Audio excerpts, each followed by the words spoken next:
Hi, Daddy. What you doing? You doing the regatta shuffle right now? Oh, a little scullin' and scoopin'. Some count style and thing.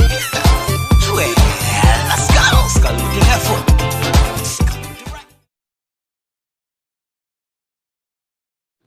Yo, it's your boy Dyson Knight. Welcome to the show, episode 151, the Sup'M Show. We are definitely live. Let me jump straight in and bring in the co-hosts that are backstage so that we could jump into this exciting episode. What's going on, people? Happy Sunday. What's that? My boy correct with the funeral suit today. The funeral suit. My goodness gracious. No, it's not a funeral suit. Yeah. It's a suit of life. It's a suit of life. That's right. Finally, we're back on the screen. I'm saying. We're usually using where we can usually do things like this without getting in trouble. usually can do things like that. I ain't sure it looked like soda to me. What we talking about, ladies and gentlemen, is the fact that Viral cannot. Where was he at? Captain Viral. Not Captain Viral. Boy, can't say. First he said he could be on time. Well, initially he said, no, we can't do it because he's gonna be late. And then he said he'll be on time in the group chat. And then he scratched it. He said, no, I'll be closer to 7. So I guess he's still in here in makeup and probably therapy trying to get his mind right. But all the things. But I'm ready for a good show, man. I mean, I think I'm still surprised at how difficult it is to get people to understand that a conversation is literally just a conversation. It is a walk towards an understanding. It is not come on, bro. telling people what they need to think. You already know my rule. 99% of people are what? Stupid. There you go. All right. But how y'all feeling, man? Blessed, black, and highly favored. Like the good man Charlemagne always says. Y'all was saying that y'all didn't know too much about the COI. Y'all was able to catch up because these ladies and gentlemen are foreign friends, these Bahamian Americans or American Bahamians. Which way y'all is do it? Don't come for me. Okay. What do you qualify and classify yourself as? Migrants. Oh, go ahead. Bahamians who migrated. Me, I'm classified as a human. Period. Yes. Yeah, I'm a human, bro. I love that. Yeah. Absolutely. Which island y'all from again? I'm from Abaco. Yeah, Which island y'all from again? I from quiet South Beach Estates. There you go. And what island that is? Nassau? New Providence. Nassau would be further north. Yeah. Okay. All right. of the island. Okay. New Providence. Yeah. But I mean, I guess it's still really. I told y'all a story before about campaigning with different parties and meeting politicians, and upon the introduction, one of the first things they ask is, where your people from? Why? Now, I don't know. What you think? Is that a good thing or a bad thing? I mean, if you was a Bahamian, I mean, like, why does it matter where your people from? Or even if not, I mean, like, flag on the play. Flag on the play. Listen. What you call I mean, if you campaign, if someone, you said, anyway. Go ahead. I trying to understand the logic behind wanting to know where your people from.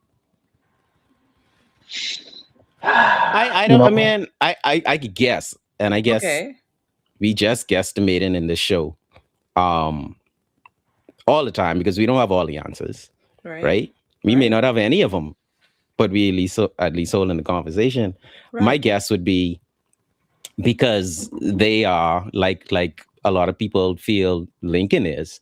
they are set on protecting the Bahamas for Bahamians. So if they're gonna allow you close into the campaign, they want to make Oh, sure you in working with the KGB So or similar to the Italian, LMNOP. similar to the Italian mafia, then, right? oh, You got to be I Italian to join the mafia, right? don't know much about the Italian mafia. No. It's not that we know much about it. We're talking about the concept. You can't join the mob if you're not Italian. If your roots ain't Mm, Italian. mm, mm. All There you right. So go. those of you tuning in, Lincoln Bain is going to be joining us at 7:15 p.m. At 7:15 p.m. So what you want to do is you want to follow this page that you're watching the show on, and you also want to share the live, because in just a few, well, not just a few, in about 30 minutes, what time is it now? Yeah, 6:30. in about 35 minutes, Lincoln Bean will be popping on. I know you don't see Dr. Kent Bazard at this time, but he also will be here, to not so much defend, but really to carry on the conversation of why he decided not to support the COI, um, under Lincoln Bean's leadership, because he felt as though it was a campaign of hate and fear. So I Yeah, find it. Go ahead. okay. No, you know, let me just show this disclaimer out here, right? Right quick. Well, no, not really a disclaimer. Just throw something out there, right? Now, before we bring Mr. Lincoln Bain on our show, right? Hmm. Please do comment sections. Y'all conduct yourself, respectfully, man. You understand? There's no Mm. need to get in your feelings. There's no need to be disrespectful on either behalf. correct. We ain't tolerating that at all. So, with that being said, let's have a great show. Let's find out what everything's about. Mm-hmm. Goes left and goes left. You already know. All right. But that's not what we're here for. All No, right. good There we go. conversation is That's it. welcomed. Good That's it. conversation. I laughing at you so hard right now because my thought is what you could do about it. For what you me, could do what you could do about it when they say CYC. Like what, like how you gonna But my thing is, Dyson, though, even with the people who throw those kind of comments out there, right? uh-huh. What is that doing? That nothing. still isn't explaining to me why you feel the way you feel, None. because it's like, at least try to get me to understand why you feel the way you feel. Hmm. So I could say, for example, I could throw this out there. Like I remembered when voting and stuff was going on in Florida, and I'm registered independent. So that means whoever I feel like could do best by me, that's who I could vote for, right? Right. But the current governor who is in office, I remembered I said, man, if I could vote for him again, I would. Right. And one of my coworkers were appalled. Oh, they took, this book out of the schools and that book out of the schools. And I'm like, I listened to her. But then Hmm. at the Hmm. same time, I literally was like, I could tell you right now at least 3 to 5 things that he did that directly affected my family in a positive way. Right. So I could understand if the books and the such is that important to you. I can understand that that's why you wouldn't want to vote for them again, but also understand my perspective. And you don't And care. right, but I mean, it don't have to be no name calling. It don't have to be no, Like you that. dish, you dad. It don't have to be any of Yeah. that. It's simple communication. Try to, allow people to understand why your stance is your stance, and that Hmm. could be done and delivered in a manner that is respectful. And I don't see why that's not the norm. Because that's not normal for us. That's not how we communicate. When you say us, what you It's as talking about? simple as Bahamians don't communicate like that. Like That's not true, Dyson. So what I is. not and well, you ain't even living in the Bahamas, so you may have forgotten. I We You, forget. You know about I Bahamians, you what don't up? live in. I don't live in the Bahamas now, but I was a Bahamian. Straight like Yeah, that. but And come on. I have some logical Bahamians in my circle. So you can just Logical behaviors. What you throw mean by that? because you say Bahamians do not have a conversation. And I'm saying I Bahamians said do What? know I how. did not say that. I What you said say? Bahamians, the way we conversate is Converse. converse. Sorry, the Mm-hmm. way we converse is in a particular manner. A lot of us, a Oh, lot of say us, that. a Say lot a of. lot of A, us. Don't oh, so okay. say I that's wouldn't even how say a lot. all I wouldn't Bahamians even say a is lot. operates. I would say a good much. So We so all are you should be saying? capable of doing it, even though we We don't are. practice it. We So are you are. saying? So are you saying that the majority of Bahamians conversate from a real emotional Converse. side, or whatever? Talk. That's better. Talk. Talk from a very emotional point of view. Is that what you're saying, Dyson? You guys tonight. Say it again. From a what point of view? Oh, come on, man. I ain't listening. See that? That's what I don't like. I said, are you trying to say that the majority of Bahamians, when conversate, they conversate from an emotional point of view? Whatever. Is that you trying to say? Or is that what you're Um, saying? is that what I'm saying? I I think Yeah. so. from an emotional point of view. Well, yeah, I Hmm. find that a lot of times when we can't defend a point, or we find it difficult to defend a point, or we realize we ain't making no sense, we resort to calling you a Insult. sissy, Well, you Mm. know what, telling though? you carry your behind. In my experience, stupid people do the same. I was literally just gonna say I don't think that's a Bahamian thing Yeah, that's just because stupid people in general. you Because have some 99% of people people are stupid. whose emotional intelligence is top tier, whose communication skills are top tier, and they know how to Agree. have conversations. And Hmm. Agree. then you have some people who, man, y'all ever seen any of those sit downs where you may have someone from a different party sitting to a table with a timer on, and someone will come and sit up, right?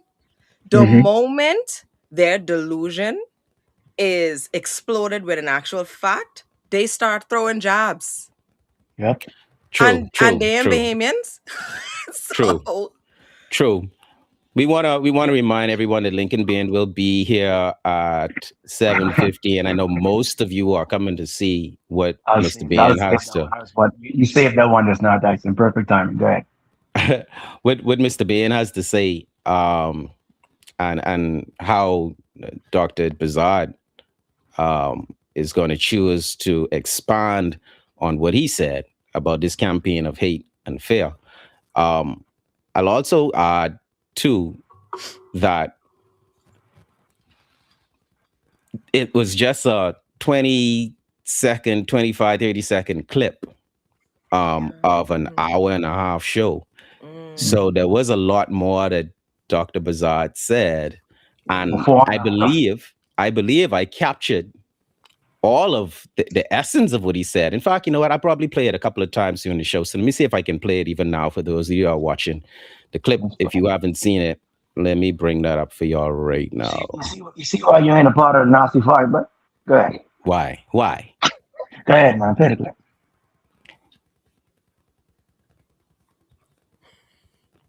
When you start to base your entire campaign on hatred and fear, you're never going to win an election doing that. Because according to him and his people, I'm not Bahamian. And my children are Bahamian. My mother represents this country all over the world.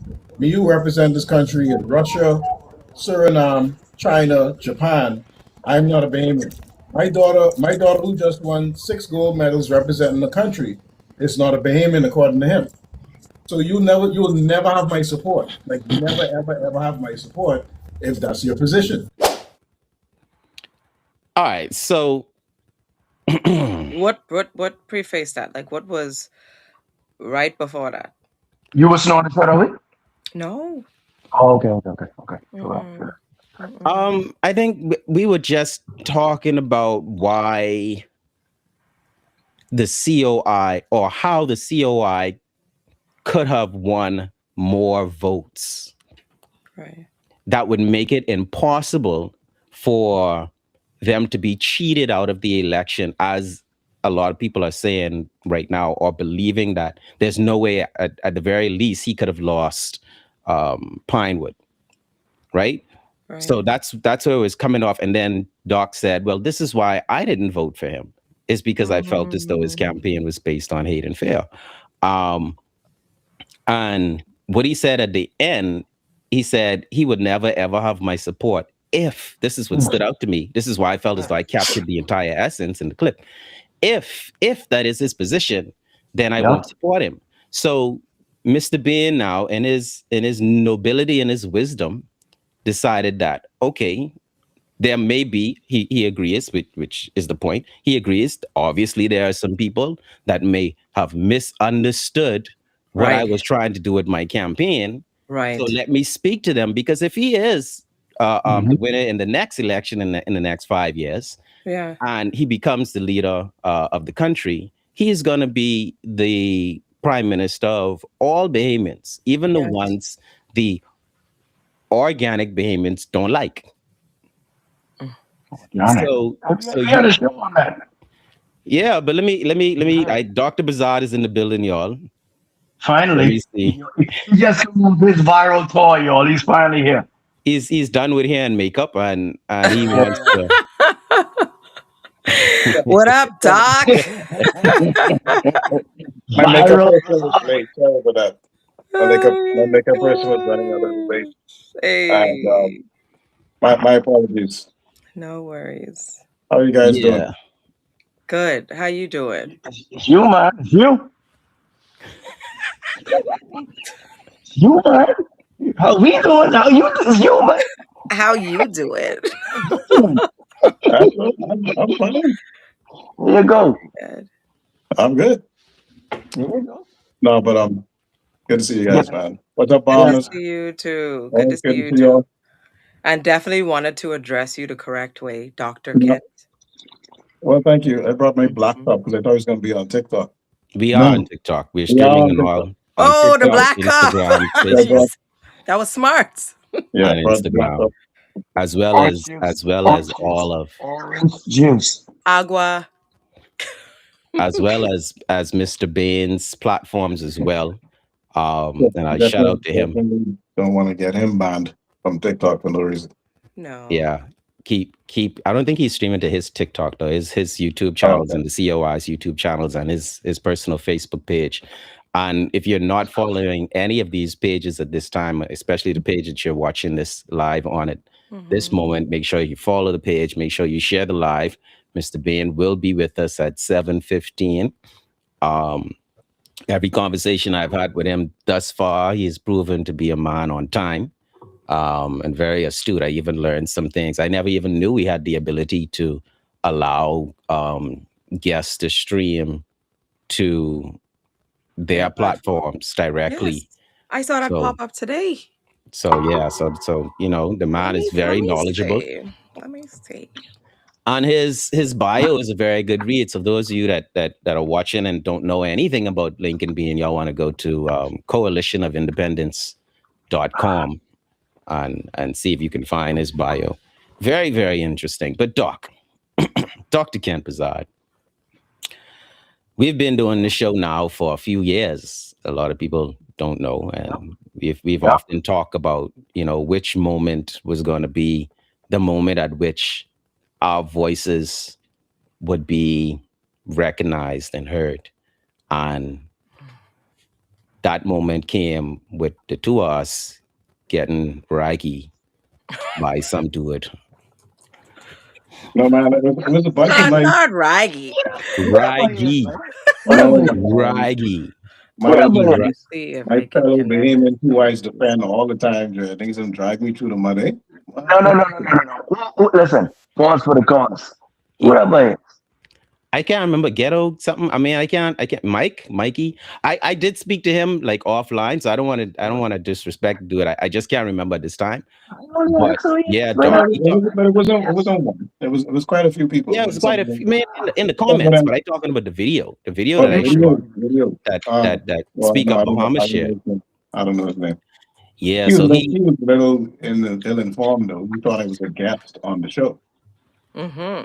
Yeah. Yeah, that's why I say like people Yeah, don't really. and that's good. So people get to know who we are and what we do, and We run the that's show. We that's ain't fun. no guests. We run the show, nigga. We run the show. Period. Period. Oh my For God. the people that are for the people that are I'm watching now though, Doc, if you want to get into your explanation as to well, I'm first of all, trying to play with this to see if this could connect for me. first of Listen, all, talk to what yourself offline, please. I talking to you, JP. All right, what that's fine. what made you expand on what made you feel as though it was a campaign of fear and of hate and fear? Okay, so here's the thing, right? Mm-hmm. Um, it's not. I'm not trying to say that the demand was Hitler or that the party. People made it sound like I was saying he's some type of evil person. Uh, and specifically, I wasn't even referring to this particular campaign. It's the campaign overall. The message overall of the group has always been, in my humble opinion, when it comes to this topic matter, it has always been hate directed towards a specific group of Mm-hmm. people. And Hmm. and like I said to somebody in the comments, I said, just read the comments. Just read what your colleagues and your co supporters are saying and how they're saying it. And it's not even about what you're saying. You can have any opinion you want, but everybody should be treated with decency and respect. Yeah. True. And like we said before, somebody incorrectly said that we are a very biased show. I found it a little offensive because this we don't agree on the show. We argue every single week on the show. I Every telling you. single week we argue. All four of us will have four different points and we arguing on the show. Mm-hmm. In between Right? the week too. Now once in the blue moon when the stars are aligned and the sun is at its meridian, and one may agree. Yeah, every blue moon. Right? Aquaman. But Aquaman. otherwise we fighting every week. This For platform, real. I'm sorry, I don't want to get away from the question, but I just want to make this point. And if I may say so, Dyson, because this is originally Dyson's show, and we are all his co-hosts, right? Oh But Correct. Lord. this platform is not Oh. owned or controlled or endorsed by any particular political party. Correct. Mm-hmm. Yeah. We are not trying to promote any type of ideology or party. We don't wear the gangster colors. We don't do the gang signs. No. We don't do none of that stuff.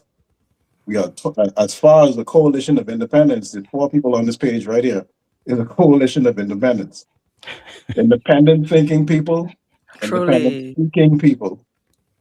All right, and we will call out whatever we feel like calling out. So anybody could get it. Based, And based basically on what you said, right. anybody could get it. So I will talk. I I will couldn't talk take it about. no more. I will call. I reserve the right to make any positive or negative comment in the same sentence about anybody that I choose to. It's as simple. It's as simple as that. And Simple so as that. again, and so again, Yeah. um, we can have a discussion. We can have debate. We can have positions without being disrespectful, without being nasty, Absolutely. and without being and by having respect for your fellow human being. You know, so Mm-hmm. that is the thing. That is the thing that we've lost, I think, a bit in our at least in this, so it seems, in our political sphere, to be able to have independent thought and a intelligent discussion without calling names and being Mm-hmm. nasty and acting like you had no brought up seat. Well, you know that I'm a one that believes that government, the leadership is a reflection of the people. Like you elect people who you believe carry your ideals. Um, I saw a comment just now, this one from Father Vante. Said, well, that person who said that he would never support Lincoln Bain, it's no problem because medals don't vote. And if you don't want to support or vote for the COI, there's a lot more people that will vote and support. And that sounds reasonable. Then he goes on to say, the COI one monkey don't stop no show. Mhm. Like, Who's the monkey? I, I guess I'm the monkey. That's you, boy. I mean, no, I guess you're not. I guess you're not the monkey because I Oh, mean, orangutan, orangutan. you're not the one that's using that kind of I language. mean, I know my head big. Having a hard time trying to fit my head in the camera here. Super big, So, so super big.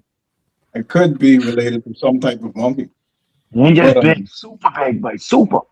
I like this comment here, Doc. Question. So you don't think the PLP and FNM govern with hatred and fear? They victimized Bahamians so much. I lost it. Victimized so much that more are afraid to speak publicly out against them. You don't think what I mean, I know you voted. I don't think their campaign is based on that. Maybe they have. I've heard that Hmm. certain of their members feel intimidated to say things. That's in all parties, or at least the two major ones. Certain junior members, especially, feel intimidated sometimes, not to speak up or being victimized for speaking up. Um, it's risky when you speak your mind. When you speak your mind, Mm. especially the Bahamians, they can drag you across the internet at the very least. So, Mhm. no, but I'm saying that's a joke. Enough of that joke. But speaking up, you have to be brave to speak up. You got to be brave, and I mean that. I mean pun intended. So, so, Yeah. so, But I, so I thought Dr. Kent said if.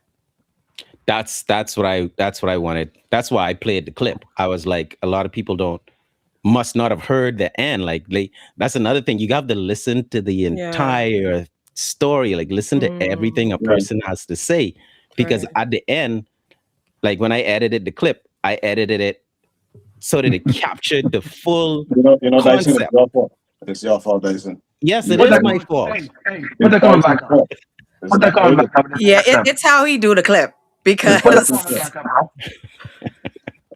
It's not I could already sense negative energy from at least two of you two of hosts.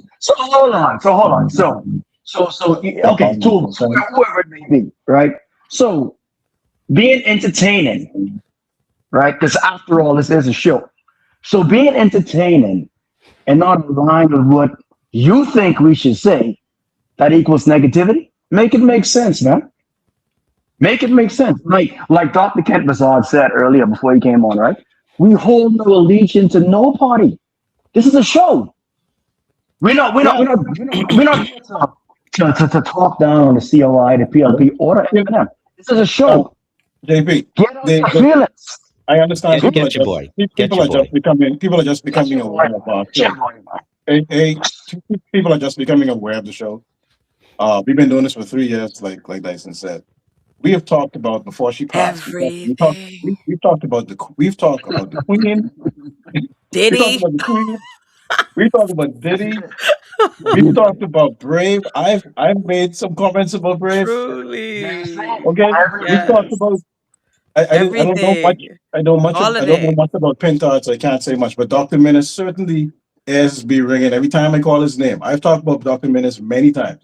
So to say that we're biased or whatever, you don't know what you're talking about. You don't know. But wait, So let's remember start. when we tried to talk about Rick and the whole show gets shut down? Yeah, we try to talk about Red Fox, and we get canceled. We get canceled trying to talk about Red Fox. We Oh get canceled. gosh.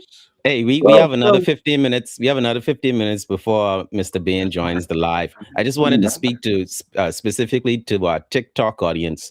I Okay. saw some people trying to get on. I Hmm. apologize because the way the show is formatted today, we're not going directly to TikTok. So if I were to bring you on in the live, my guest won't be able to hear what you're saying. I'll be the only person who'll be able to hear what you're saying. Hmm. So we're not gonna be bringing in people from TikTok today, but like the doc just said, we are live every Sunday from 6:30 p.m. Eastern Standard Time. Hmm. And we will be welcoming those. I had a very good conversation with one of the person that just tried to come on board, Flower Gun from Grand Bahama. Big up yourself, Oh Flower Gun. He is yes. he That is was a good. COI. Yeah, with me and Ants. Yeah. Um, I will try to recall some of your sentiment, Flower Gun, and share them on the show. today, but I won't be able to bring people on from TikTok. But you will. I'm just streaming it to TikTok so that you can see and hear what Mr. Bain and Dr. Ken Brazard has to say. Um, And with that flower guy, one thing I respect about him is when he first came on, he came on guns blazing. Like his energy was on 10. But we were able to have a really good conversation with him. I was able to understand his perspective and, through his experiences and so the conversation ended up being a very good one. There you go. Mm-hmm. You see what happens when you calm down and just talk? Straight like that. Just calm down. I wish. Hey, you know what? Oh no, I can't do it that way. Anyway, I wish I How could long? How bring. long we been on? I mean, like, what kind of energy? What kind of energy are we giving, guys? Like, what is this? Negative. Negative Annoying and energy. arrogant, Negative. And negative. annoying and arrogant. But you know what? I'm cool with it because I understand these people are very defensive Yeah. of Mr. Bain, and this is a very sensitive time for COI supporters So I think that's not because unique. That's not unique. Everybody's defensive of their party leader. You can't talk with nobody party leader. but not every My not every thing party is, feels as though they have been cheated out of an election. Mm. mm, So it okay. may be more of a touchy subject for them. It is very touchy for Yeah. Yeah. COI supporters. Like, Right. But this is my point, I'm gonna. Hopefully I can repeat this when Mr. Bain comes back on. Mm-hmm. mhm, But I've said this earlier, maybe last year, bro. At one time we talked about we had another political conversation, and I said that it is extremely essential for us to have a very strong third party. It's Yeah, extremely essential. you did say that. Two parties is a monopoly, even though mono means one. It means you only have one choice. Man, there's two parties. It's either Not that enough. or Yeah. this. Right. That's it. You need a very strong third party. And the reason why I think this discussion and this interview, I think, is going to be very important because I think a lot of people who probably have never heard Mr. Bain talk before are going to hear him talk. Right. Yep. I have some specific questions I want to ask that have nothing to do with immigration that I would like to know what his thoughts are on, so that we can have. I bro, I mean, I don't mean to sound corny, but I wish the party well. I want the party to grow.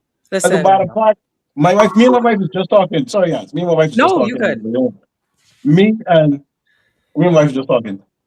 We were hoping that he won his seat. Same. We were too. We Mhm. need We that was kind of watching it. that kind of disruption and whatever it is Yes. in the house. Because whoever doing whatever, he ain't cool. I am not happy with the wigs. I'm not happy with it, bro. I'm not happy. Do you all know what the thing with the wigs? the wigs. You mean Yeah, like they You wigs? mean decreased the duty. They decreased duty on wigs. so what? I saw Y'all that. I listen thought that to was a joke. I I thought Wait a that. minute, that's wait a not a minute, wait a joke. minute. Oh That's my not a goodness! joke. No, not that it's a joke to be wearing wigs, right? Because I No, understand. I did some work with Susan G. Coleman, right? Which is Mm-hmm. the Cancer Society. No, we have a lot of people that are going through being well, you're a doctor, you know about the cancer epidemic in the Caribbean, especially amongst. that's different. Wait, but are you I always referring trying to to the give a wigs good days reason to It wigs? things that's said happening. weave products, extensions, and what else now? There's some verbiage. I'm sure Mr. Bain has all the verbiage, Wait, so do you right? think the duty was decreased because they wear wigs in no, now I watch again. That was the statement. This Say is it. I dare from what you. I saw. It was just a post that I I saw. dare you to say that, Ants. I dare you Stop to that right complete there. that You stop sentence. that right there. Let me see it. Because I see You're gonna exactly go. what they You're gonna talking go about viral. now You're when gonna they go say viral. arrogant. Just stop right Arrogant there. is an understatement. Say it. I Wait. dare you to say it. So you mean to tell me no man, that can't be right. They lower the duty on wigs. Why you I think hope I why again hope do you think they did? I hope it's because of the reason Dyson was given. No, you want to hear your Because reason. You want to I hear I your would have reason. a reason, I like would this is I would intriguing to agree. me. I It's mean, probably best you say it than one of us though. Yeah. Cause you don't want to hear what I gotta say. but I'm She too asking. smart to say it. No, I'm asking. Are y'all saying that the Mm-hmm. Bahamian government decreased duty on wigs Mm-hmm. Because why? Because because of why? the little white curl upset on the two side and the set what is days All right, well. what the hell? All right, what the hell are you talking about now? Like, Yeah, yeah. don't they wear wigs? Like what they's Hmm. doing Oh, in you mean like the lawyers and the judges? The yes, Supreme Court people. yes. You talking about right? I don't know about the reason. All right, What I Or, saw was just a or very see, short. or it might be somebody's sweetheart got a wigs business because I mean, if no, because man, because I hope that ain't the reason. But guess what? If that is the reason, then the girls get to get their wigs and stuff for a little less duty. Okay, so that first of all, if that is the reason, that's very sexist. That's very sexist if that's the reason. Because that only and we affects and we are not women. sexist on this show. Only women benefit from It's that. only for special users like persons with alopecia and cancer. Okay, now No, I'm but that, happy that's Ah, that what I was that's going the to say. reason. That is what Very the good. verbiage. Great. That is what the verbiage says. It says Okay, alopecia good. and said, however, Uh-huh. the products they listed are not exclusively for that reason. Hmm? because The I'm like products this they person listed right are not here. exclusively Like for that reason. Lucky Gambino, this dude laughing his head off, and I agree because I So, figuring like so that was a big snap. Oh, sorry, go ahead, talk. My and bad. where did this alopecia pandemic or endemic, whatever, demic in the Bahamas come from? What you Where did it mean, come you from? bald, Dr. Kent? That's alopecia? Hey. That's what that is? Hey, Wait, hey. like, I that's what am bald. that is. You are bald, Hold sir. on. I'm not You're bald, sir. trying to acquire hair. So you Okay, don't. So you don't want. So you But trying to you say you I try, don't am no, want bald by a it ain't choice. percentage just off on that your wigs. though. I am we bald bald, by choice. we bald by choice, My you hair, guys. my hair, right here where it's supposed to be. I Hello, So am we what bald about, bald by by choice. choice. but what about the top? The top still is I don't coming have too? no Hey, bald spot, man. bald by No bald choice. spot. Yeah? I am By Hold on, choice, you But no gotta bald. turn to the side. No, You see right there, look little thinny now. am no, about to look, kick the Right two there. hands. I got nothing. Should we no, kick them no. off the show for We lying? bald by I choice, do man. I think so. I got nothing. We trying to have an honest show Yes, we are. today. We are not trying to swing the beam I can't on our believe I viewers. have to This is show going you to be an both of them. honest show. Unbelievable. Hey, C. Allen is popping off in on this TikTok For what? What are channel. you saying? What are you saying? I'm gathering that he doesn't care too much for the COI. Let me see. Challenge to All see. right. This is the last comment. Challenge the COI on the very idea they pirate and patrol from you as being Mhm. badly expressed, and they would attack you as hating them. So anytime you challenge them, they turn the conversation into an all-out attack, which is kind of what they did to you, Doc. Well, let me look at Yeah. the comments. Let's see if that's what happening right now. Because maybe that Yeah. person is wrong. I Uh, can't on TikTok at the moment. C. But Allen has used a lot of big words, man. It's yeah, something. see, he makes a lot of political posts. He's really in there, man. Yeah, He's yeah. he's consistent with his political stuff. Send me to my dictionary. I don't think it's epidemic. It's just people are not aware until they have to do it. No, Okay. no. The problem isn't the move. You know, it's Low not the problem. vibration That's not the problem. humans. What is this? The problem is we have more important things, right, to worry about at this particular moment. Can you listen to me? What he's saying They now? can I can't talk. hear. They can talk shit and condemn others. But this is a You can't shit talk Okay, about country. the too example. many to All read. right, no problem. That's fine. Low That's vibrational. No, no, no. You must just learn that word. They just learn that word, man. Low No. vibrational. But That's this is obviously one of those trolling yeah, that's whatever. fine. That's fine. profiles. That's fine. Yeah, That's breaking fine. That's news fine. because he says Yeah, low vibration and then he goes straight into the gutter at the tail end of this comment. yeah. Ain't nobody care what you got to say, but ain't nobody care. But And wait, and but good news. Good uh-huh. news. Hold on. Pause, Okay. everybody. Pause the Okay. ship. All right. Mr. Lincoln Bean has just entered backstage. Very good. Nice. So now At we this can be point in time, educated because I want to know the things. yeah, at this point in time, I am going to introduce Mr. Bean before I bring him on. Let me just make sure he's all set up backstage. Low vibration. Can't you low vibrational, bro? I don't know what's wrong with you.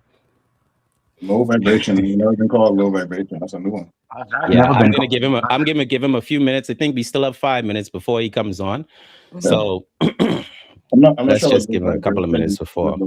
means. But anyway, the point we were making was just continue that conversation. The point I was making was the decrease of the duty for those Mm-hmm. hair products. I'm not Mm-hmm. saying if there is problems, there may be absolutely patients that need these things. First of all, Absolutely, there needs yes. to be some procedure so that only those patients would benefit from the tax break. Number one.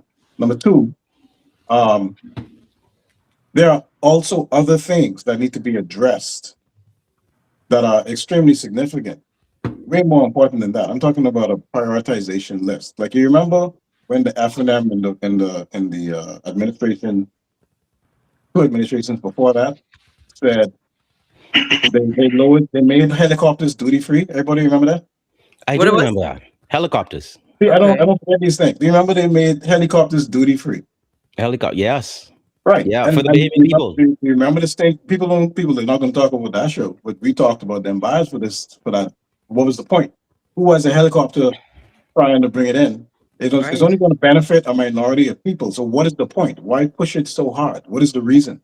I Mm. tried my Does it best make to any get my sense? helicopter, but the cookout didn't go so well.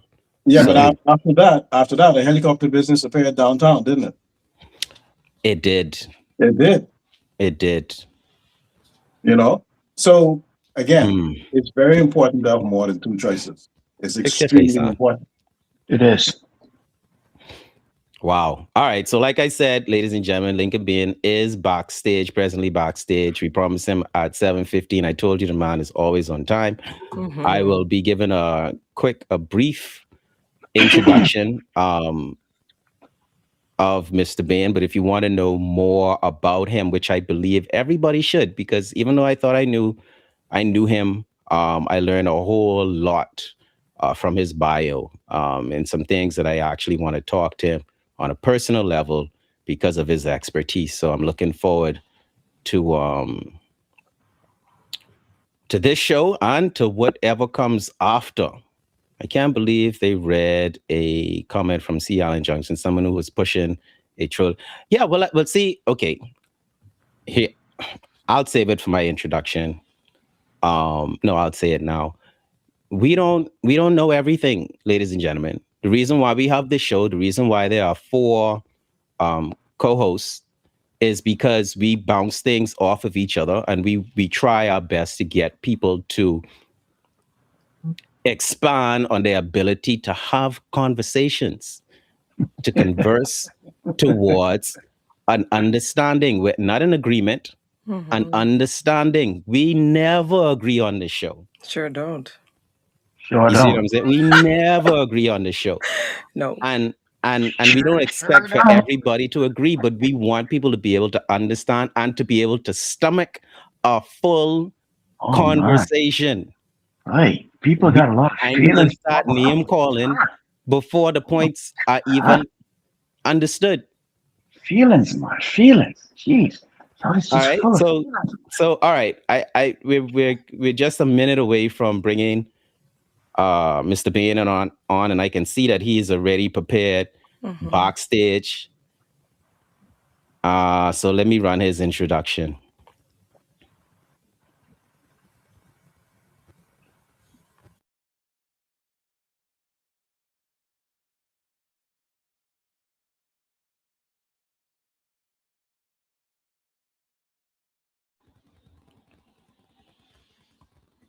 All right, ladies and gentlemen,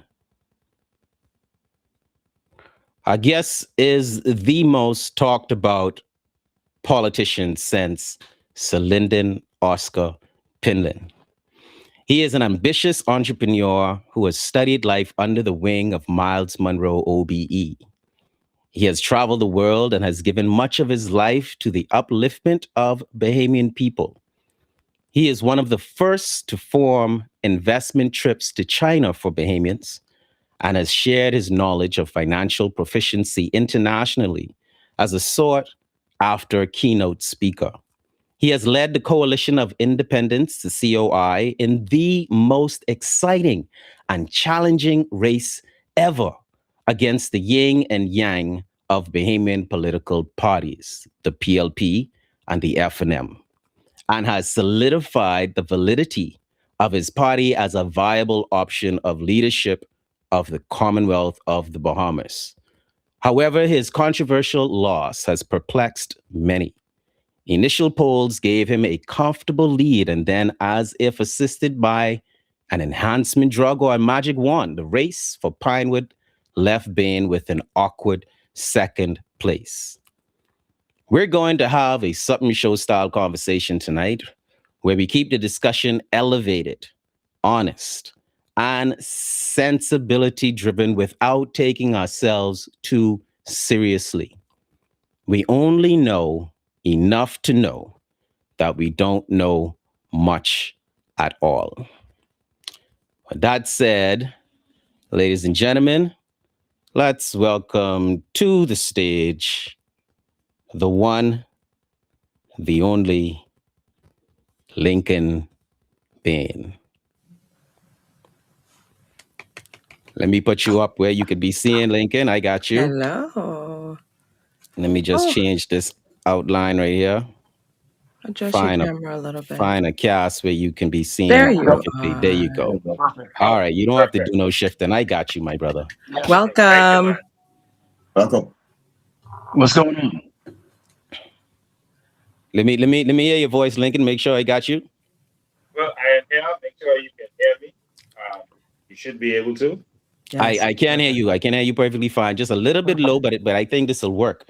All right. So Lincoln Bain, first of all, congratulations on making history. Thank you, man. Yeah.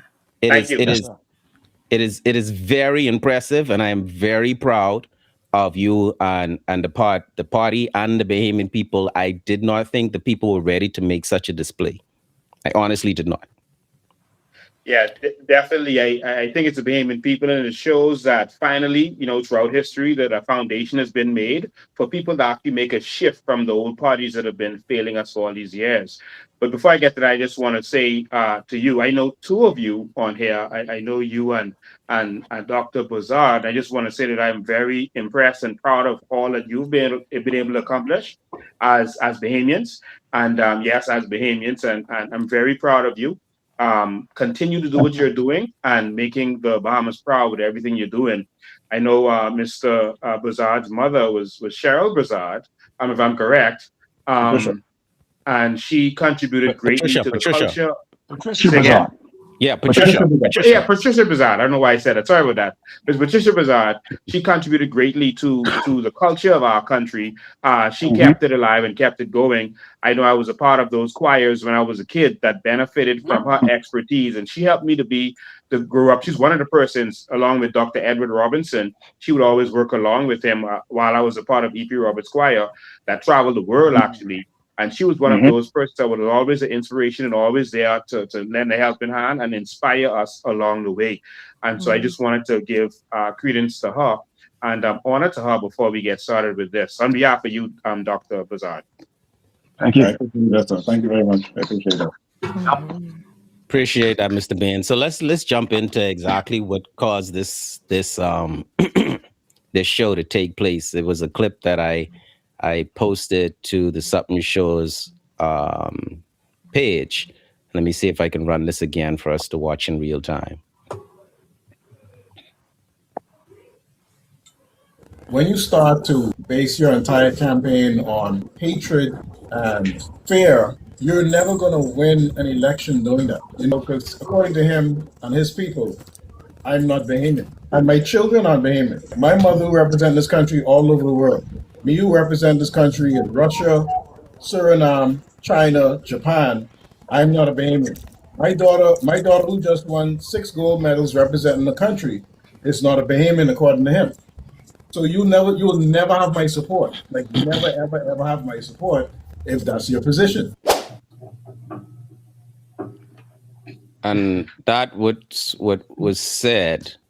Watching that again, I'll start with Mr. Bain. How did that make you feel? No way. Whenever you stand for something and you want to get things right in your country, you're normally misunderstood, and that's throughout history. You know, Martin Luther King was misunderstood, Malcolm X was, Jesus was, you know, Moses was. Anytime you want to make change, you get misunderstood, and it takes time for people to understand when someone wants to make change is going to benefit the country. And so it didn't make me feel any way. I've been doing this for so long that I don't get emotional about these things at all. It's good conversation. And I believe that we need to have conversations about these things. And that's what I told you when we first spoke, that we need to have these conversations. So I'm glad that that conversation came up.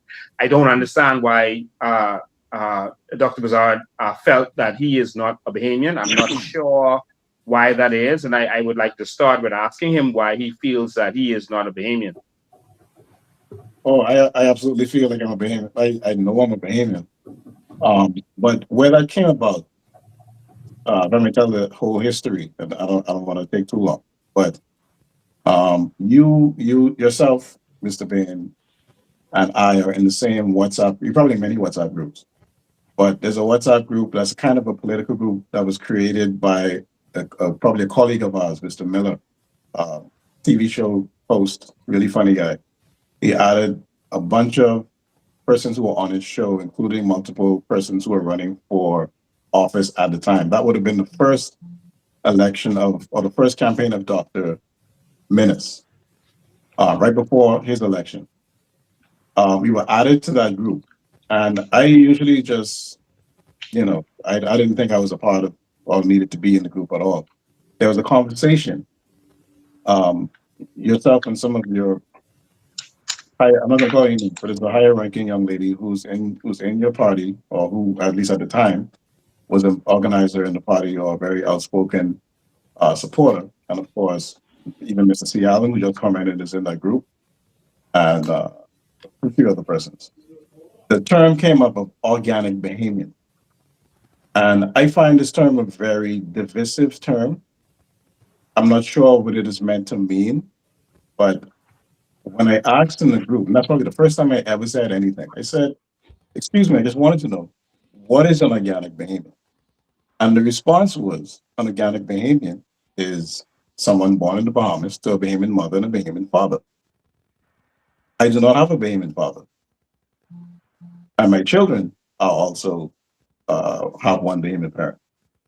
So what I said, and I won't go too much into detail in the conversation of what we said, but what I said was, I think it's divisive speech. As a matter of fact, it's very hateful to be calling persons, or to be dividing, making a clear distinction between this Bahamian and that Bahamian. It's either you're Bahamian or you're not a Bahamian. And at the same time, what was not put in the clip, and again, I blame Dyson earlier for that, we get me throw under the bus and raggy all over Facebook.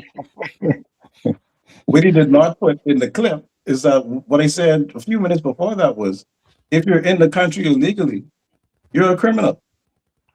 I was very clear about that. So I do not support illegal immigration in any form by anybody. But this campaign is sorry, not I don't want to say this campaign. I want to say campaign, not just your 2026 campaign, but the message, if not from yourself, from a lot of your supporters.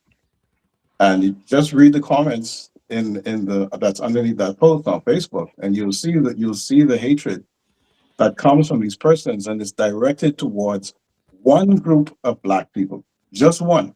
It's not direct. You don't hear the same thing about the other, may I say, non-organic Bahamians who are not of that lineage, who are not from that country. You don't hear about the non-organic Bahamians who have an American parent, or who have a British parent, or who have a Russian parent. You don't hear anything about those. All the animosity, all the negativity, all the whatever accusations and etc.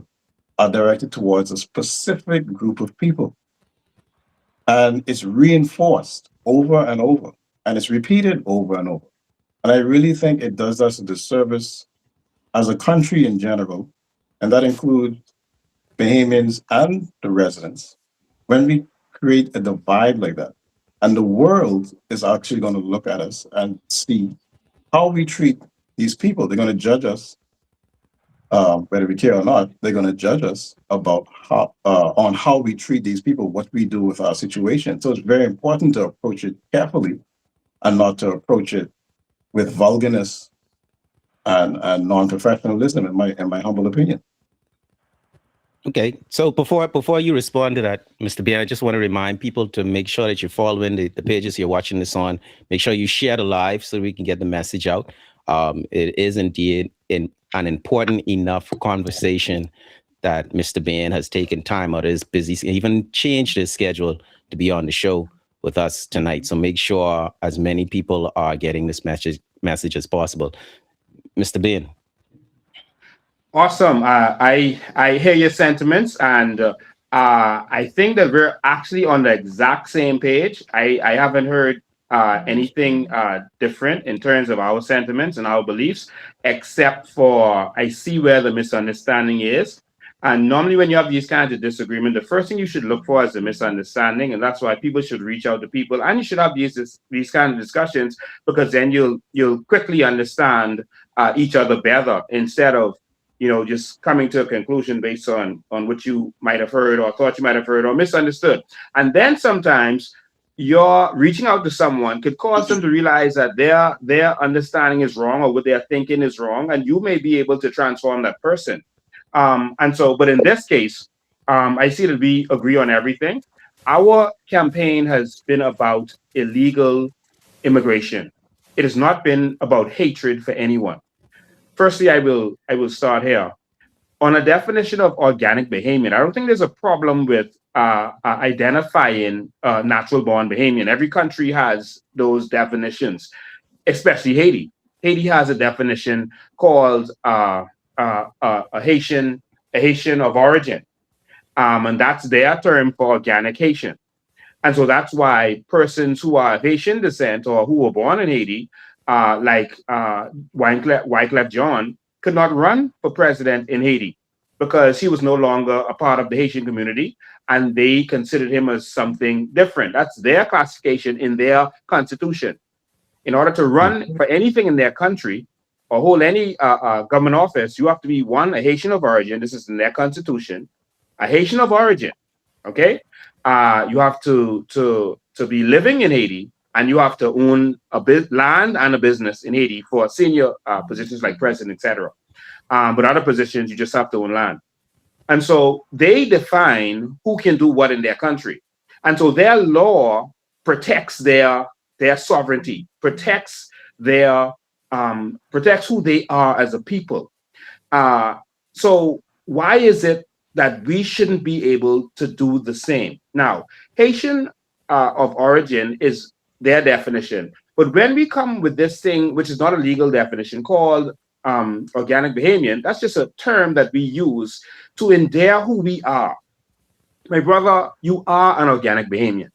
The definition of organic Bahamian, and we've been saying this for years, and people don't listen. I don't understand how people don't hear this.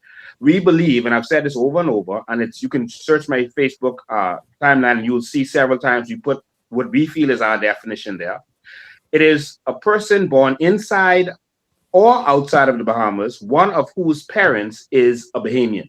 All right? One of. And I heard you said whose mother and father is. That's not what we said at any point. One of whom's parent is a Bahamian. And why I say that, and there's people who don't agree with me with that, because there's some people who have some extreme beliefs on that. But that's my belief. And why we believe that is because, for example, back in the day, a queen of England might want to find a husband, and they might go for economic reasons. They might go to France and find a husband in France, and they might marry a duke or a prince from France. That person is not English, but they bring him back to England, and he marries the queen, for example, and then they have a child. Who's going to say that child is not British? That child is not English. And so I believe that we are royalty as Bahamians, and we should be treated like royalty. And that if we are Bahamians, then we can pass on our citizenship to other persons. That's what I believe. And that is what I see as the definition of organic Bahamian. It means by some organic means your parents, one of your parents is a Bahamian. And that's what I've been pushing all this time. But people, I guess, don't want to hear the truth. They want to hear political rhetoric. And so there are people who say we hate Haitians, for example. We don't hate Haitians. And sometimes it bothers me to have to say it. And I say it when I'm saying it. Every time I talk about this issue, I have to say, I don't hate Haitians. When the news is interviewing me, I have to say it. I said we are against illegal immigration and corruption of the politicians who take advantage of these people to make money off of them for their benefit. I always make that abundantly clear. I want to say this to you, to all of you who are on here listening, and to all of the 1,300 persons or 1,400 watching around the world right now. When Haiti had their earthquake, I was not a politician. I was not looking to run in 2010. I was a Bahamian who loved helping other people and loved giving back. When they had their earthquake, Hubert Alexander Ingram said that the Bahamas was not going to help Haiti, even though we have close ties to Haiti. He said because America has taken over the airport and they have taken control of the situation and they are not letting people come in. They've even turned back the Prime Minister of Barbados. You might remember that. I, as a regular citizen in this country with no position, said that is unacceptable. And I came together with another person. We got a plane. We put supplies in there, food, medical supplies, etc. And we called the U.S. Army and said, listen, you don't own that airport. We are coming to bring help. Those people need aid, and we are coming to help them. And then America said, hey, come on down. We need all the help we can get. We were like, wow, what was Ingram talking about? And so we filled the plane. It was a big plane, a jet. We filled the plane with supplies. That's a lot of money.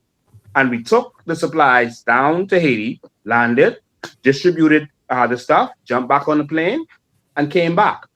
America said all they wanted, because there's no flight tower, was to have people come on a schedule. They just wanted you to not just show up when other people might be trying to land.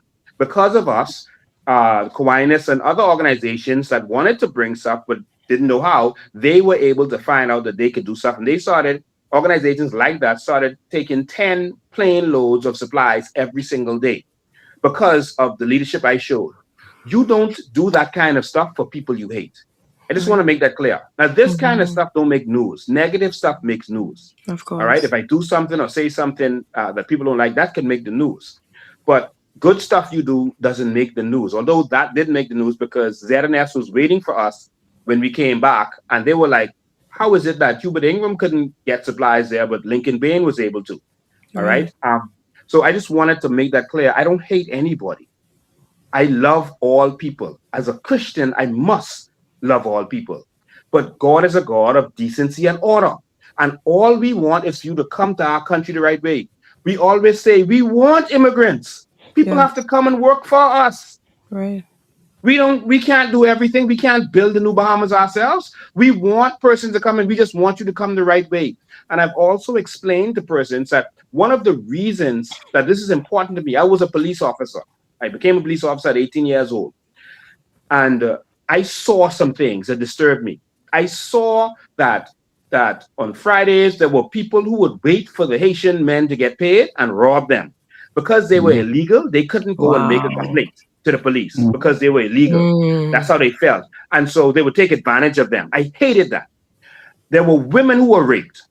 And because they were illegal, they could not make a complaint in their minds because they were illegal. And so I hated that. And there were children being grown up in these shantytown conditions. They can't iron their clothes before they go to school. They come into school mashed up. They can't.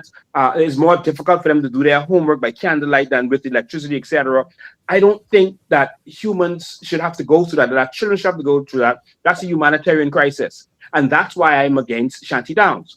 But if persons come in the right way, and the politicians don't want them coming in the right way because they can't make money for themselves like that. And that's why this has been allowed to fester. We want persons to come here the right way to help us to build this country.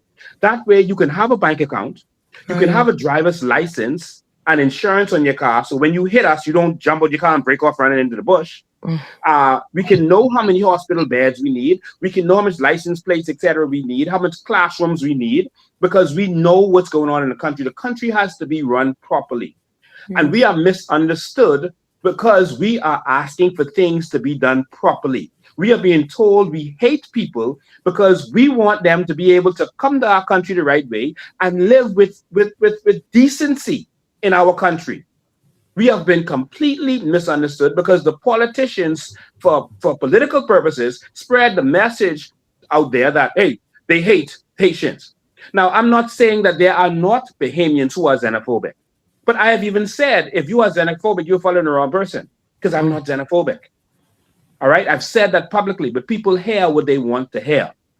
I believe in the Bahamas where Bahamians are first and foremost, not only, but first, where all of the advantages goes to us, where you don't have Bahamians not able to get access to Crown land. 30,000 of them have applied for Crown land and not even Mr. gotten an Bain, answer.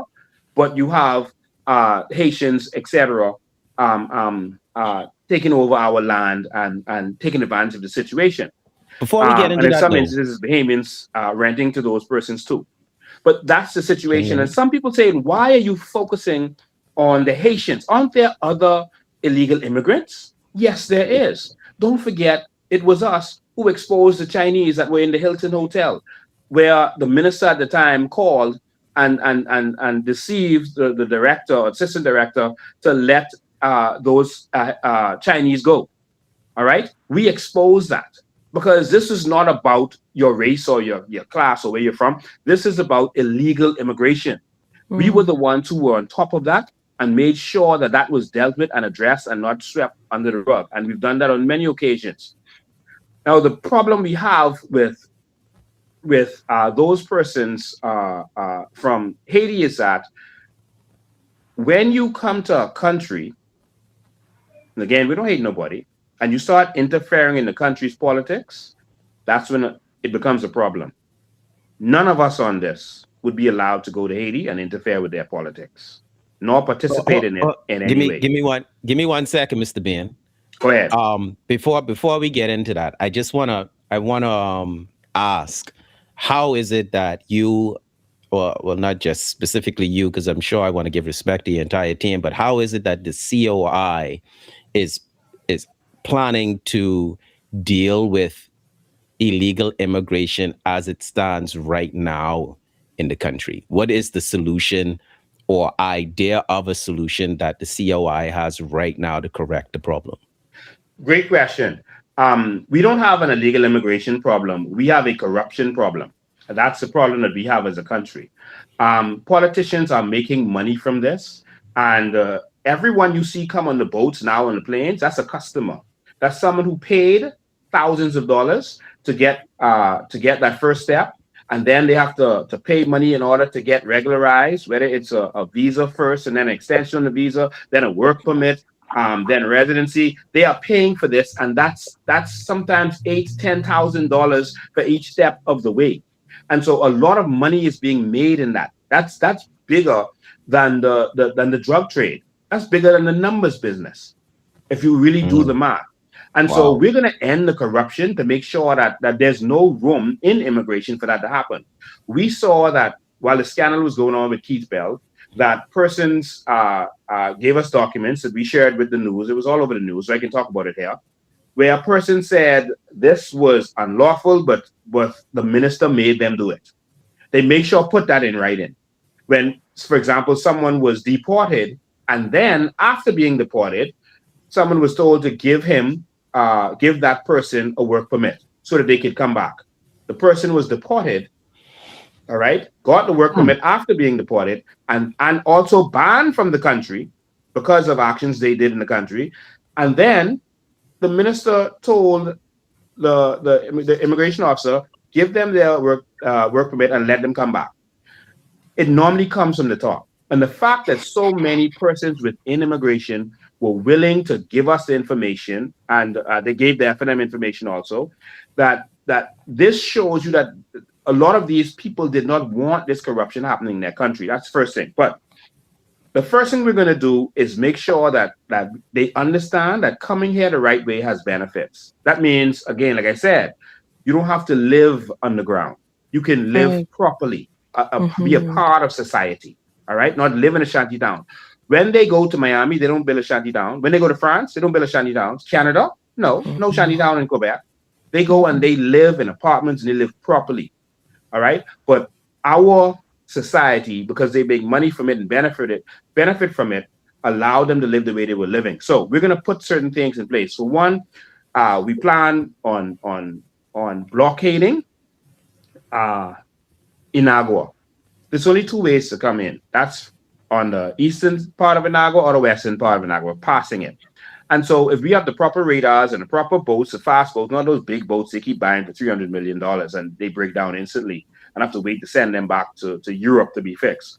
We're going to make sure that we are able to man that and no one is going to get past that we don't give permission to get past. So it's going to be a total and complete blockade. We're going to make sure that a program is put in place so that persons realize that, listen, come here the right way and you're going to live properly. Then we're going to make sure they have illegal immigrants have nowhere to sleep and no way to eat. Illegal immigrants in our country. All right. If you come, sorry, we're going to target the landlords. We're going to put a database in place for everyone who applied to get a work permit. And we're going to make sure that if you are a landlord, before you rent to someone, you have to go on that database and see if their name is listed on that database. If their name is not in that database, you cannot rent to them.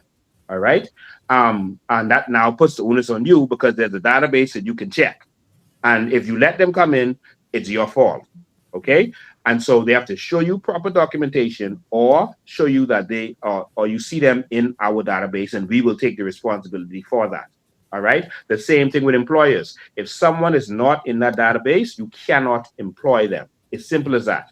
I've been in school in the US and I know how difficult it is to get a job, outside of the system. I'm not saying that there's no cracks in the system, but I know how difficult it is in a legitimate company. And so we're going to make sure that we do this thing properly. All right. There were persons who benefited. Clarify. There's something I don't understand. There's something I don't understand, Mr. Bain. I just wanted for clarity in case I use this as a clip. But you're speaking now to the illegal immigrants Only. Only, and you're talking about a database that has who in it again? The database will have the legal immigrants. So if you have a work permit or permission to be here and work, there will be a database that landlords or employers can go to, and they can do a search of your name, and it will tell you if that person has permission to be in this country. If they don't have permission to be in this country, then you can be sanctioned for allowing them to rent your place, etc. Oh, so this would be regardless if they already have a passport and a work permit. Yes? Because they can get those, they can say that again. They can, to my understanding, and this is just what I've heard on the street. If they already have a passport and a work permit and they attain those documents through nefarious avenues, right? They still wouldn't be on the list. So I'm saying, like, if you're renting to a person or giving a person a job and they can produce a passport and a work permit. Well, they wouldn't need a work permit if they have a Bahamian passport. Right. If they can provide some document to say that they are allowed to work or to reside in the Bahamas, but they are not on the list. You're saying that the person who is given the job and renting the place will be held responsible for giving them the job or the residence, even if they provided a passport or another document. No, if they gave you some fraudulent document and you can show that there was fraud, then you're not at fault. All right. Okay. But that's why I started this part by saying that we are going to end the corruption at our immigration ministry. And so there will be no unlawful passports giving out in this country. It will be impossible because of how we're going to deal with it. You will not get any unlawful work permits in this country. It will not happen. It's happening now because persons are making money from it and it's corruption. And that's why it has been happening. We are going to change that. And the penalties for doing that is going to be so stiff that no one is going to want to be the person to get hit with that. All right. We're going to treat that like a capital offense. We're going to treat that almost like treason when you give away our passports. there's going to be serious penalties for doing so. We're not playing with this because it could put your entire sovereignty at risk. And so we have to do that. I want people to understand how serious sovereignty is. People who are saying that we should just, love, for example, Haitians, Africans, Jamaicans, Chinese, whoever, let them come in. I want you to try to go to Haiti and not fill out your form properly for immigration and see what will happen to you.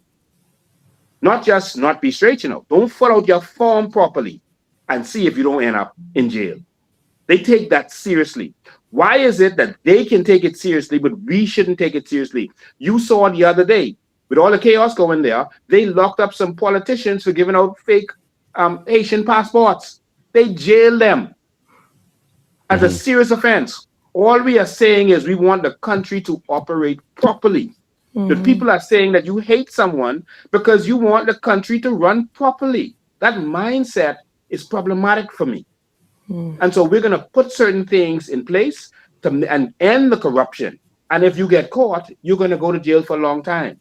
And mostly what we saw at Immigration Department was persons were being forced to do things that they did not want to do. We have evidence of that. And we've already put out those documents where they actually wrote it on there. There's no space to write it. They just wrote it. This is unlawful, but the minister made me do it. Can you imagine that? Wow. Now they're going to have, and once we become government, I'm taking on the fact that I'm going to be the Minister of Immigration as Prime Minister. And we're going to get that in order. This is not to go after any individuals, but it's to get our country back in order, man. Right. We can't be running out of classrooms. We can't be running out of medicine in the hospital because we don't know how much people is here. We can't be running out of beds. The hospital is telling you to bring your own pillow and sheets now from home. Quick country, question. We just need to, if we know that like America, Trump just said he's going to let 10,000 more people from South Africa come in. He put a number on that. He said 10,000 of those persons whose farms were taken away from them. He means the white South Africans, but I'm just giving you as an example. He's going to let 10,000 come in, all right, per year. So now they know 10,000 is coming in from here. This amount is coming in from Taiwan. This amount is coming in from here. And so now they know what they need to do. They can plan on how much roads they need to build because of how much people is going to come into a certain area. They're always expanding roads, etc., based on population predictions of increase. We have to run this country like a business moving forward. And that's what we are missing in this country. And it's our generation that has to do it. Our generation, that old generation, they were shooting from the hips. They don't act like professionals in these stuff like me and you would do. They're shooting from the hips. They're not planning a city. They're not thinking about the future. They're thinking about 5 years and winning the next election. But we have to, the immigration problem has to do with people dying in the hospital because there's not enough facilities and we can't repair that hospital fast enough because the load is too much, man. JP, you had a question? Yeah, quick question. As far as the job crisis goes in the Bahamas, right? Do you think the Bahamian people are prepared to step in the place of, let's just say, the immigrant people when they get out of the, when the jobs go away? Are you thinking the Bahamian people are prepared to step in place and take those jobs that the illegal immigrants are having right now? I think they're willing to take some jobs, but not all of them. All right. But that's our prerogative to do so. This is our country. Right. All right. Right. We can decide if we want a job or if we don't want it. Now, for example, in Dubai, the population is 300,000 citizens, but the actual population is 3 million. And so they are outnumbered. All right. But there's no immigration problem there. Every citizen, basically, man, woman, and child, has a servant working for them. And so, no, they don't want to do certain jobs, but they don't have to. Right. What they are the owners. And we want to, I remember I started with royalty. We want to transform Bahamians into the owners of this society. Because once we're the owners, we're not competing for jobs anymore. We're going to be the ones opening the businesses. We're going to be the ones who are living our dreams. And we bring other people in to work for us. Immigration built America in that way, but they could do that because they own the country. You come in to work Right. for them. In Dubai, Bahamians go there and work for them, even pilots, etc. But you're working for them. And so the problem with the Bahamas is there's not enough access to capital so that we Right. can live our dreams. We can do the things that we were born to do. Everyone has a gift, and that gift is what they are good at. And so sometimes they say, "Oh, Bahamians are lazy or they don't do this stuff right," and but it's because they're just working a job because it's a job. There's no passion to it. They're not doing Mm. what they love, like Mm-hmm. Dyson can do or other persons can do. Because Dyson had to really get opportunities from America, etc. They're not doing what they love. There was an experiment many years ago in Canada, I think it was Manitoba, and they gave what was probably equivalent to about $96,000 to each citizen of Manitoba, each resident in Manitoba. And the experiment was to see if persons got a universal basic income, if they would become more lazy, if they would do more drugs, if they would drink more, if they would quit their jobs. And that's what they wanted to see. There was an actual experiment in Canada. I think Mm. that was in the 70s, or early 70s, to see how this would work. And they saw the opposite happening. Because people had a cushion, and they had seed money, they started doing what they love. They started doing what they were born to do. They started doing what their gift was. All of us have a gift or have someone in our family who are so talented. We'll say, boy, I wish I had the money to open this business for this child. And so people started doing what they love. And so the whole state started doing better. And so that's the experiment that Dubai and Qatar and those kinds of countries and Norway looked at for what they wanted to do by empowering their citizens with their natural resources. And so by doing it, it's not to give away money, it's not an election ploy. It's because the real development of a country doesn't come from politicians. It doesn't come from the 19 cabinet ministers, well, now it's 29. It doesn't come from a few cabinet ministers. It's supposed to come from the people. Nothing great in America came from the government. They didn't invent the car. They didn't invent the airplane. They didn't invent Facebook, social media. The great ideas come from the people, but they make sure that they have access to capital, which is something we don't have in the Bahamas. You put $60,000 on a loan for a car, you get it. You put Yeah. business on that same loan, you don't get it. And so we Mm. don't have access to capital. So the reason we're saying that we want our people to benefit from our carbon credits and our natural resources, which can be done, is Mm-hmm. because we want the money in your hands because you have the gifts and talents. And how do you know I'm genuine about this? I wrote a whole book about this, a bestseller. It's called Identity Crisis. I traveled the entire world giving speeches to people with doctorate degrees, to engineering schools, to colleges and universities about helping persons to live their purpose and how you find their purpose. One of the things keeping us from doing what we want to do in our country is we don't have access to capital. And they beat you down and they tell you go get a job. That's the Bahamian dream. To get Yeah. Give me the book. go Give to me the book title college. again. Say The book again? title again. The book title again. It's called Identity Crisis. If you go to Amazon, searching Lincoln Bain is the easy way on Amazon, but it's Lincoln Bain Identity Crisis. Okay.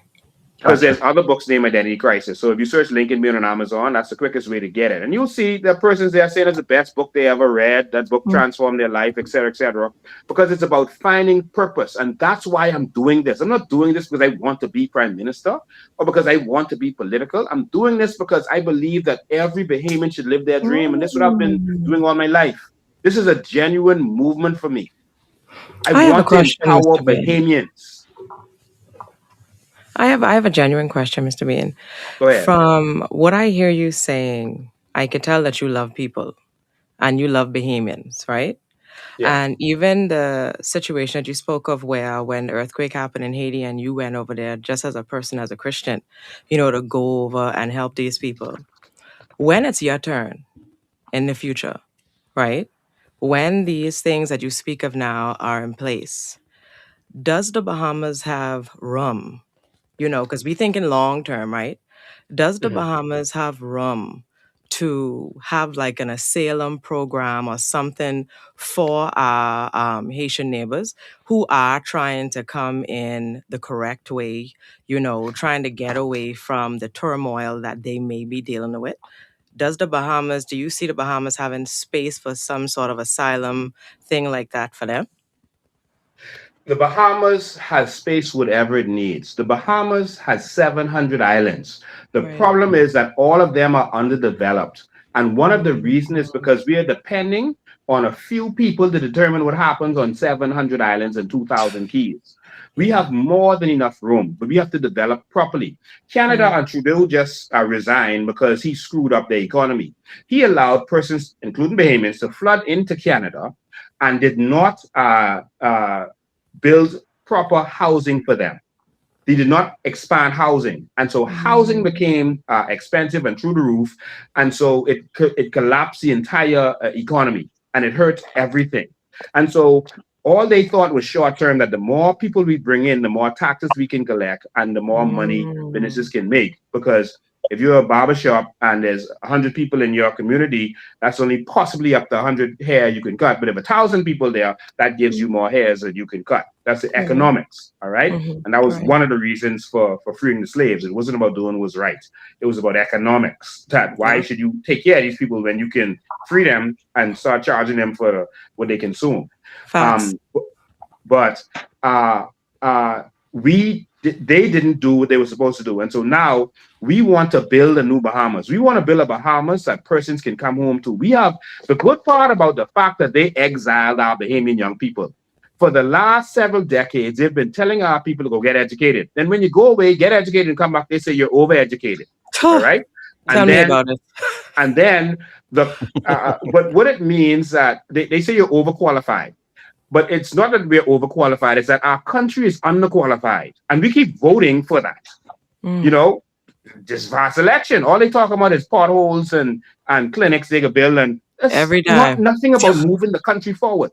Right. And so, because they've exiled our young people, they have been able to go away and get experience. They are Yeah. working, they are building hospitals, they are in big positions in hospitals. They are in big companies all over the world, in Dubai, in America, in Europe. Bahamians are running things because wherever we go, we excel. That's how we Period. are as a people. That's why I'm so proud of Bahamians. But I just feel like we're like the Cinderella story. We get held Mm. down in our own country, but we're Right. so talented and gifted. Yes. And we see it when we go away. Bahamians always shine, no matter what it is. And so now that they have this experience that they got from around the world, now we want to build a new society. We want Mm. to build this Bahamas with new visions and dreams. Mostly that's going to come from you, the people, as we give the capital to you to do these things. And now we have qualified Bahamians, not other foreigners, that can come back home. And if we want to build a health city, a hospital facility, we You have talking my Bahamians who did language. that in the US. They have the experience and they know Yes. their country. You And talking my so language. now we bring all of you back home. I talked Mm-hmm. about our culture, and one of the things we want to do is transform the eastern part of Bay Street because it's dead right now, and we want to transform that into theater similar to what they have in Broadway. All right, where we can have live shows and bring those things back. And before we lose the talent, the people who did limbo dancing and fire eating and all those kind of stuff that we used to have back in the day, but actual plays and programs. We have persons who went to school for that, like Daisy, Dynamite Daisy, Therese Davis, and Miss Butler. I think she's Michelle Butler, from the Church of Michael Road. And they have real talent to do what they do on Broadway, but there's no opportunity here. And we want to transform that. So now Bahamians can do their thing full time. They can do their music full time. And so, like I said, we're going to build a amphitheater where persons can come, and there's a residency for Bahamian. All right. So who would come here on a cruise ship? 12 million of Mm-hmm. them, and we're going to increase that to 20 million because we have a vision to do so. Right. Who's going to come here on a cruise ship, have an opportunity to see Bahamian and not go to that? No one. The ships would now have to start coming overnight because Bahamian is showing at night. Period. And so, just like you go to Las Vegas and you could see Celine Dion or Bruno Mars or whoever doing their residency or Boyz II Men, you come here and you will see Bahamian. And not only will you see Bahamian, you'll also see the new upcoming acts who's going to open for them Yes. and now giving them an opportunity. We need Yep. vision in this country. That's what's Mm-hmm. missing. And so now, when we become the owners of this country, there's no immigration problem. because we need people to come work for us. It's just that they're going to come work for us, not us working for them. What's starting to happen is we trained a lot of the immigrants who came here. We taught them how to do masonry and carpentry, etc. We taught them because we wanted cheap labor. But now they are now the contractors and they're getting all the jobs and they are only hiring their people. So when you talk about xenophobia, that's not the problem. Endophobia is the problem. Endophobia means the fear of the locals being empowered. And so they are only hiring their own. The Chinese is hiring either the foreigners or their own. And so now when you have, for example, the Haitians getting the contracts, which we're seeing, and only hiring Haitians, what happens to our young men? They're left out in our own country. And so we got to transform this. We have to shift this. This is not to hate anybody. They could still come, but come work for us. All we want is a paradigm shift to where we are the boss, man, not the labor anymore. Who told you Mr. you got to Bain. be a servant? Yeah, Who told Mr. you Bain, that? I'm going to bring shoot to you right now, but just monitoring TikTok. For the TikTok people and people that are just coming in and didn't hear Mr. Bain say this before, Mr. Bain, people are saying, let me just ask the question: are you or are you not xenophobic? I'm not xenophobic. I love all people. I gave you an example of how we got a whole jet filled it with supplies, food and medical supplies, and took it to Haiti when they had an earthquake. All right, say less, Just me say and the less, pilot. say less, say less. I just wanted to people who missed that, for you to be I able to love communicate that. all people. I'm against illegal immigration. That's all I'm against. They've also been asking you to speak, Dr. Kent Prasad. So yes. Are people asking me to speak? Oh wow. Yeah, they said they didn't hear nothing from you and you're the one with the problem. I don't have a, let's be clear. Let's be clear, please. No. Let's be very clear. Let's be very clear. Let's be very clear. I have a problem. And by the end of this show, it's going to be had because we're going to move on. And that's what I do when I have issues. I discuss it with who I have the issue with. And we either come to an agreement or we don't, and I move on in my life. So after the show, it's going to be I had a problem. Guaranteed. Now, correct. I enjoyed my 15 seconds of fame. It's over now. Let's move on with life. All right. So, Mr. Bain, first of all, I don't know if we thank you for coming on the show. It is extremely a big deal for us to have someone of your magnitude on our show. Yes. That's the first thing. It's a big deal for us to have 1,400 persons watching. That's a big deal. 17. 17. Second, you made a lot of points, and there's a lot of things that I would love to have a discussion with you with if we have more time, but I'm going to try to pick just two. Let me just close the door on the previous discussion, or I guess what got us here. You said you're not xenophobic, and anybody who is xenophobic is not a part of your party. Is that what you said? Or it's not welcome in your party? They're in the wrong party. You said they're in the wrong party if they're xenophobic? They're following the wrong person. Good enough for me. I'm done with it. Yes. Next is you hit a very a topic that's very near and dear to me that I talk about all the time.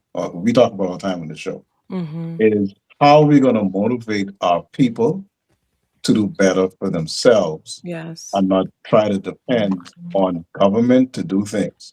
It sounds great to have, $100,000 in your bank account when you graduate. Like that sounds great. And other that sounds great. I think it works if you do it, if you execute it properly. It could be amazing. We could be the number one country in the world if we can do it properly. In my opinion, though, it's not going to happen with the snap of a finger.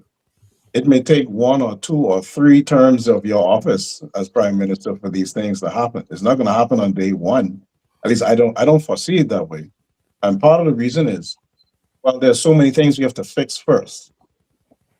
We have an educational system that, and let's just try not to talk about immigration again, because before immigration was a discussion in education or illegal immigrants or children of them, the discussion was the D minus average. And we were talking about that from the 80s and 90s. So I would love to hear, and before I finish the question, my goal tonight is to fully understand beyond the point of illegal immigration, to fully learn about Mr. Lincoln Bain and what he stands for. So that's why I want to ask these two questions. Number one, I would love to hear your position and thoughts on the development of, you talked about culture a bit. I would love to hear about education, how you think we can fix this average. I honestly think we have an amazing curriculum.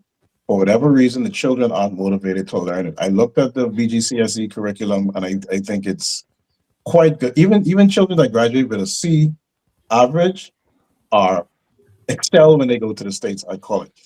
We have a very good curriculum. It's really solid, but I just think we're not doing it to our best. How do we motivate? How do we get these kids and how do we get probably even their parents to assist them to do better in school? And secondly, my close and what's near and dear to my heart. No, one at a Sport. time. One at a time. Okay. Yeah. So, firstly, the last thing before I touch on education, I just want you to know that every woman that I've dated had a Bahamian daddy and a Jamaican mummy just by accident. Just I didn't go looking for that. That's growing up. That's All all right. right. When I got married,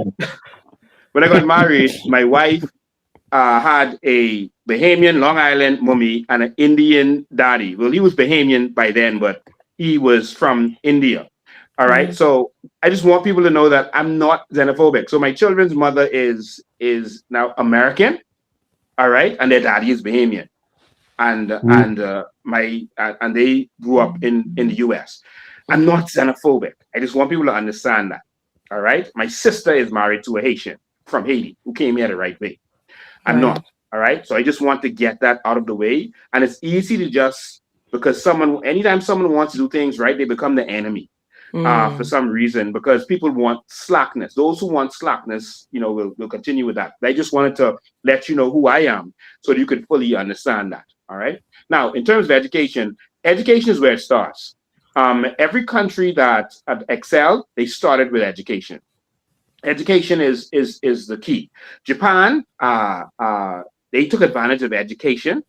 They were in the mouth of America, and watch where I'm going with this, but they were in the mouth of America. Sorry, they were in the mouth of China. Said it wrong.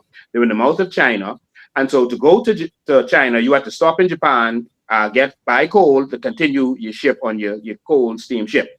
And so they benefited from that, and that caused them to be very valuable and make a lot of money.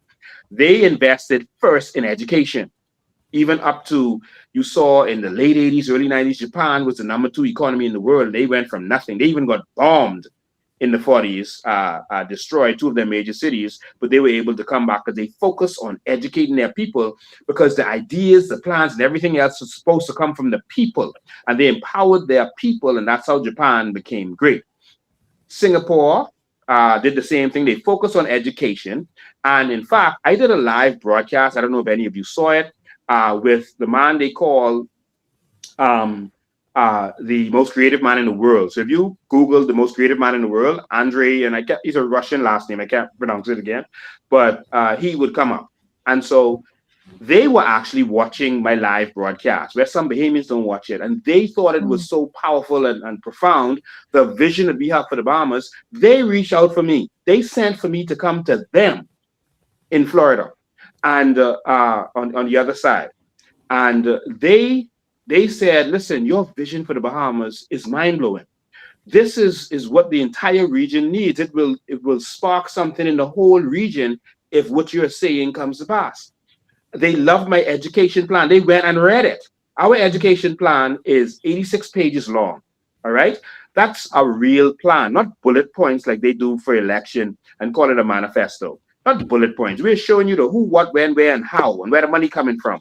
On year 1, we do this. On year 2, we do that. On year 3, we do that. We actually gave a real plan to the Bahamian people. And so he transformed education in Singapore, Hong Kong, Europe, Finland, and other places that have the top education in the world. And he said he would be willing, if we won the election, to come to the Bahamas and do the same thing he did here in the Bahamas. Of course, using Bahamians to do it, educating the teachers on how to transform education. He saw our plan where it focused on the problem with our education is that It grades a fish by its ability to climb a tree. And Mm. that's the problem. People learn differently. Yeah, they do. And our education plan, when you read it, you're going to see it. You're going to love it. Um, uh, Teachers love it. Educators love it. The union loved it. People around the world loved it. And people were reaching out to us based on that. Even the government asked us to use parts of our plan for their, what do you call it, their national development plan. Because we have a real plan, not bullet points like they were putting together. And so people learn in different ways. There's actually 8 different ways that people learn. But for the most part, to simplify it, some people are dexterous, they learn with their hands, and some people are academic. All right. And so they learn differently. And so you also have people who are creative, like Dyson. You can teach him in a different way. In Cuba, they do that. They have athletics where they teach based on athletics, boxing, or softball or whatever, and they teach you around that. Creativity, music, etc. They teach you based on what you are good at. All right, and they identify it early in your life. And when you do that, you're actually nurturing what God sent to this earth, that gift that all of us were born with. Born is from the word baran, which means to carry. All of us Mm. are carrying something. We are carrying a gift for the rest of the world, but most of us die with it inside us. And Mm. so our education has to be to bring out what's already in us, our natural tendencies. So we have to change the way we do education. So we have a major plan to invest heavily in education. Our sports program is going to be second to none because we're going to identify our athletes early and teach them based on their athleticism and a little bit of the education wherever their strength is. And so we're going to get monies back from that, a return on investment, because whenever they see the Bahamas on a jersey, that causes people to think about the Bahamas. Nike pays billions just to put a swoosh on someone's jersey or shoes. And so we're going to get a return on investment from that by investing in our young people early. And universities fund their universities by focusing on sports in the United States. And we're going to do the same thing here in the Bahamas. Our athletes train in America. American athletes train in America. Jamaican athletes train in Jamaica. But for us to get an opportunity, we got to leave the country. No, man. Yeah. Our job, guys, is to transform this country, and it starts with education. So for Barbados, I had a shoe business, a tennis shoe business. It was very, very profitable, did very well. And I wanted to expand in the Caribbean. So the first place I expanded was after doing research was Barbados because they are so similar to us. Their whole country is about the size of Nassau, which is most of our country is Nassau, the way we have developed it economically. Similar population, etc. So I said maybe I can start there with the experience I have with Nassau and expand into Barbados. So I went there. And in Barbados, we opened up and we were interviewing people and hiring people. Everyone was educated. It's like we were going through resumes, and the problem wasn't finding qualified people. The problem was everyone was qualified. And that's why you saw at a certain point, a lot of our banks, etc., were putting their headquarters out of the Bahamas and sending it to Barbados or sending it to Mm. other places. And so to get a loan or something here, you had to go, permission had to go through Barbados. And that's because they gave free education up to university level. We are basically celebrating a D average and keep voting for these people who keep failing. We're putting lawyers to be ministers of education. All right, people with no experience in education to be ministers of education. Our shadow minister of education was a man with a master's degree who trained persons in Miami about education, etc., and in the United States. And he decided, as a Bahamian, to come back to transform his country. But we voted, and now we got Chester Cooper there, and we feel, that that's the best thing to do. I don't think that that's the best thing to do. I mean, Chester is a good, accomplished man, but education, we think we can do better. So in terms of education, we're going to invest heavily in it. We're going to make sure all of our schools are fed. I think Brave Them stole that idea from us. They started a breakfast program, but there should be a breakfast and lunch program. Why not?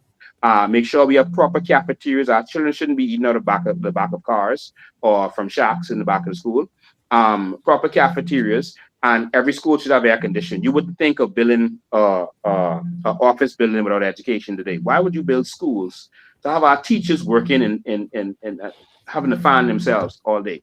That should not happen. Foolishness. And so we're going Mm-mm. to transform education. So it's 86 pages. Go and look at our plans, and you'll be able to see that is the way to go. So Nice. do you think that sorry, this actually is, I think, is a better question. But do you think that the change will happen right away? Um, we I understand there's an infrastructure. You spoke a lot about infrastructure, and you spoke a lot about making creating opportunities. I'm the person. I personally believe that we have a lot of opportunities, and actually, somebody said it just now. There are Bahamians that are working very hard. There are Bahamians that are trying to educate themselves and do well in school. But we have a large percentage, and I think we've lost the kind of that kind of culture of excellence that it was around the time when we were in high school where doing well wasn't cool anymore. It became kind of uncool in somewhere in the 90s with Generation X. Being cool and being sitting in the front of the class and doing well, especially as a male, you was a punk if you're doing well in school. Mm. So it's probably even worse now. And I don't think that's a problem that can just be solved with the change of a government, although there definitely can be some influence there. What would you say to, I guess, encourage or see how, or any ideas that you have in that regard as far as dealing with what we have right now, speaking to those persons we have in school and those parents who have a lot of challenges with their children, getting them to do better in school? Yeah, I wish you had watched that program that we did with Andrei Kalinikov, I think his name is. You would see that this can happen like that overnight. Let me tell you something. I know of Bahamians who were failures in school in the Bahamas, moved to the United States with their family, and all of a sudden they were A students. Mm. How is that? The same child. Mm. All right. I know of Dr. Edward Robinson. Have you ever heard about him? No, sir. Well, Dr. Bazard, Dr. Robinson worked very closely with your mother on a lot of different things. You should have a conversation with him. I'll send you his number. He came to work in the Bahamas when he was young as an educator. He did the E.P. Roberts choir, transformed it. He had a bunch of students in that choir who were regular students, but because they wanted to be a part of that choir and because of how he educated them outside of just the music and all that we did, all of us became A students, every single one. And it transformed them. There was actually a young man who was Haitian, all right? His name was Jarvis, right? Jarvis was a bully in the school. He would beat up, children, and no one could understand why he would just be so misbehaved. Because normally that wasn't what the Haitian children were like. But Jarvis was like a bully. He would just beat up people for no reason. And I was known as a bully killer. And we went and well, he was bullying someone I know, and I went there and I beat him up to shreds. I wasn't someone who would get in fights with when I couldn't stand seeing someone else being bullied, and I would always beat up the bully. And so I beat him up. And so because it was a fight, we were in trouble. They called Mr. Robinson because I was one of his star students and the lead singer in the choir. And Mr. Robinson did what no one else did with Jarvis, and he talked to him. Jay Sewell, sorry, I said Jarvis, Jay Sewell. And he talked to him, and he realized that the boy was being a bully because he didn't want people to tease him for being a Haitian. And so he'd beat you up first so that you wouldn't tease him. You wouldn't dare tease him. And so that's the mindset he had. But he wanted to do something and do something with his life. He didn't have much hope. Mr. Robinson gave this boy a drum. He couldn't sing. He couldn't play music like us. And he gave him a drum and had him as a part of the choir. All of a sudden, he was the most well-behaved boy. He all of a sudden started doing well in school, acing, ended up in the first stream. All of a sudden, just small things transform. A lot of our young people are hopeless. And the mindset you're talking about wouldn't happen if you have a school, for example, where is a school for athletes and they're teaching you based on that. It wouldn't be uncool now to excel in that. If you have a school that based on science and stuff that young people might be interested in, it won't be uncool anymore to excel in that. You see the difference? And so we had some bad boys in Princeville, but they could run fast. They were the top runners in our school. And when they found that and found that love, they transformed. The teacher started to love them. They were the sweetest boys that you could find. People are missing their purpose, and that's why they're misplaced. Some of those young men, they talented, to be, they are leaders, but they're misplaced leaders, those gang leaders. A drug dealer is the most gifted businessman. Yeah. He has to find a way outside of the system to ship his product, to distribute his product. He has to find ingenuity to do that. And so it's just misplaced because he has to do that because he doesn't have any other way and there's no hope. We have to bring the hope to our families, and that's what this whole thing is about. So, about your question about how fast can it happen, we believe that it can happen very quickly. He gave us example of when he went to Singapore, and how they told him, listen, we need to see within a week or two, it had transformed everyone. The students were transformed. They gave him the worst students, and he transformed them. I told you about Edward Robinson because when he left the Bahamas, they offered him a master's degree to go back to the U.S., and he left us. The choir was called Children's Future. Even Lisa Raming was a part of it. A lot of people was a part of it. Tomorrow's Future, sorry. And he went back over there and he got his education, and they put him in the worst school in Miami. All right. And they even put a bunch of those new Cuban children who had just come over. Remember in the 80s, those bunch of Cuban children had people had come over, and they put him with there where some of them couldn't speak the language, and they put him to be an educator. And he transformed that school. He became the principal of that school, and he transformed that school from F average, probably, to all A's. And the system was shocked at how he was able to do this. He wasn't teaching every class, but because of how he administrated that school and dealt with the students, it transformed the school. There's a real story you can read, but there's a book right now. There's two books about this right now in the United States of America, where you can see these stories. All right. And we're featured in one of them. And so it transformed the school. They then tried to take Mr. Robinson and put him in the area. There was big protests because he transformed that school in 1 year to everyone was a B or A average. And they tried to move him out of there, and that's with no resources, and put him in a suburban school. There was big protests to kind of stop it, but they still went forward with it. And he even transformed the grades there and then came back. And so I just said it to say a lot of things that they make you think takes long is because they want things to take long. They don't want to do nothing in this country. The stuff that Dubai accomplished in just 50 years, we can do greater than that because we have them as an example. They already know how to get things done. The stuff that we can do, they are intentionally failing us. Intentionally, because they don't want to empower us, because they don't want us to come and compete with them for their little business they have, because they're not educated. They don't have real vision. They just have an opportunity to have the power to keep you down and keep them up. Awesome. Wow. Mr. Bain, I just think it's outstanding. I think your message is incredible. And Yes. I want to point out and move into I mean, a lot of people came into the live expecting it to be ignorance on our behalf as the hosts. I've been watching and following the comments, and I want people to understand that everything isn't as it seems, as it appears to be at times. Sometimes we communicate in ways in order to spark a conversation that we believe needs to be had, and it's sad that the way that things have to be done in order to get people's attention is to border on the line of ignorance, to border on the line of blatant stupidity. But this conversation that we're having now is a progressive one.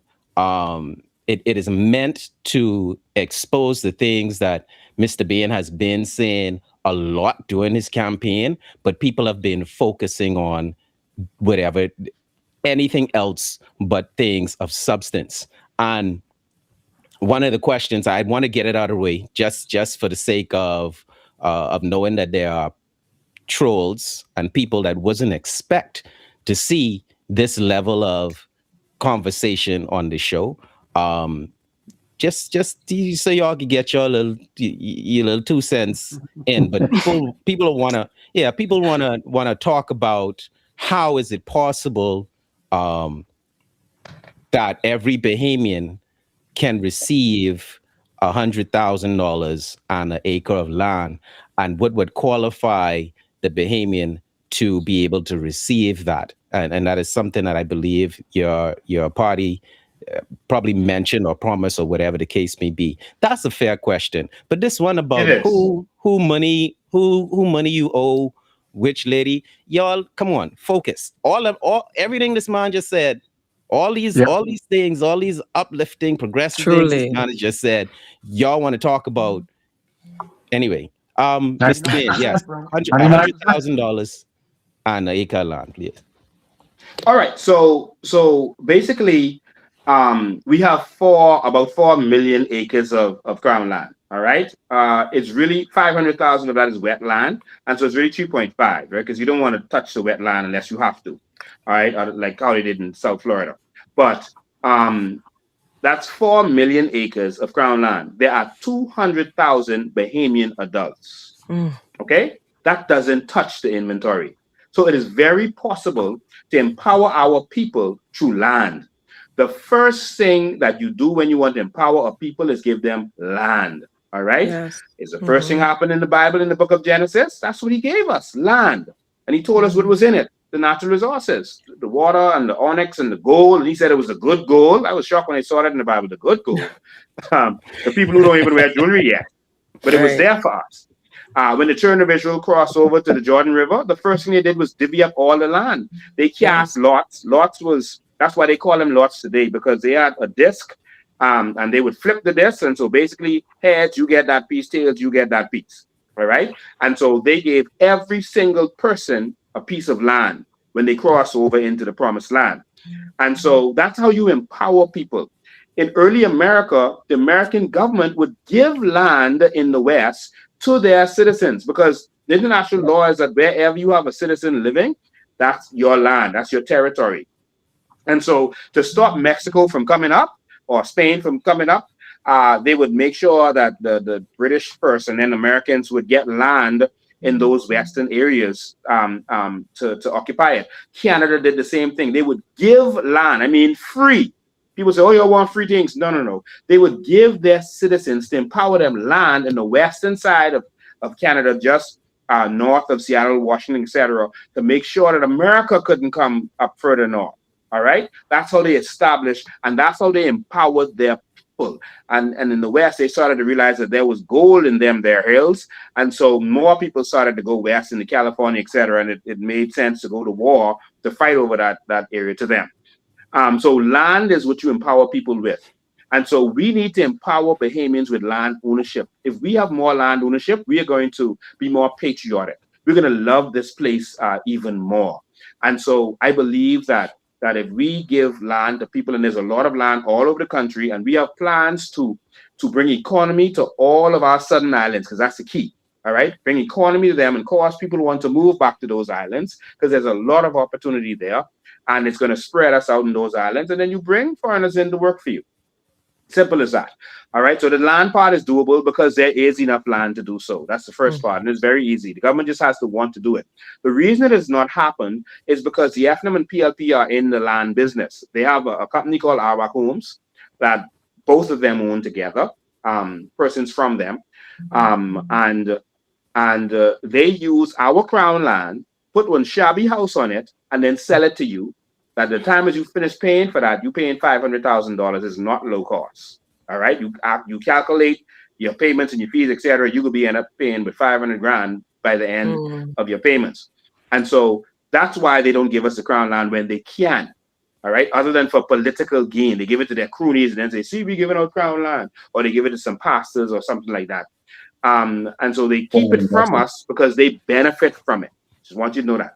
Right. Now, to how we can get money. According to our government, we have $3 trillion of business transactions that moves through our country. We're not taxing all of that.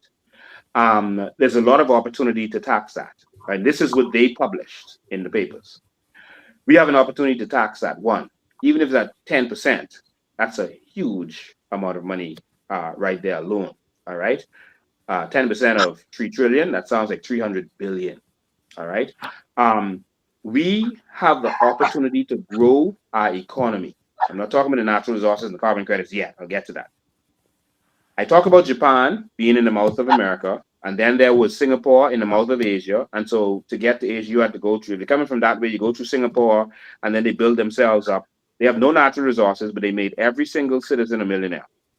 Google it. 1 in 6 households has $1 million in cash, not worth. That's cash. All right.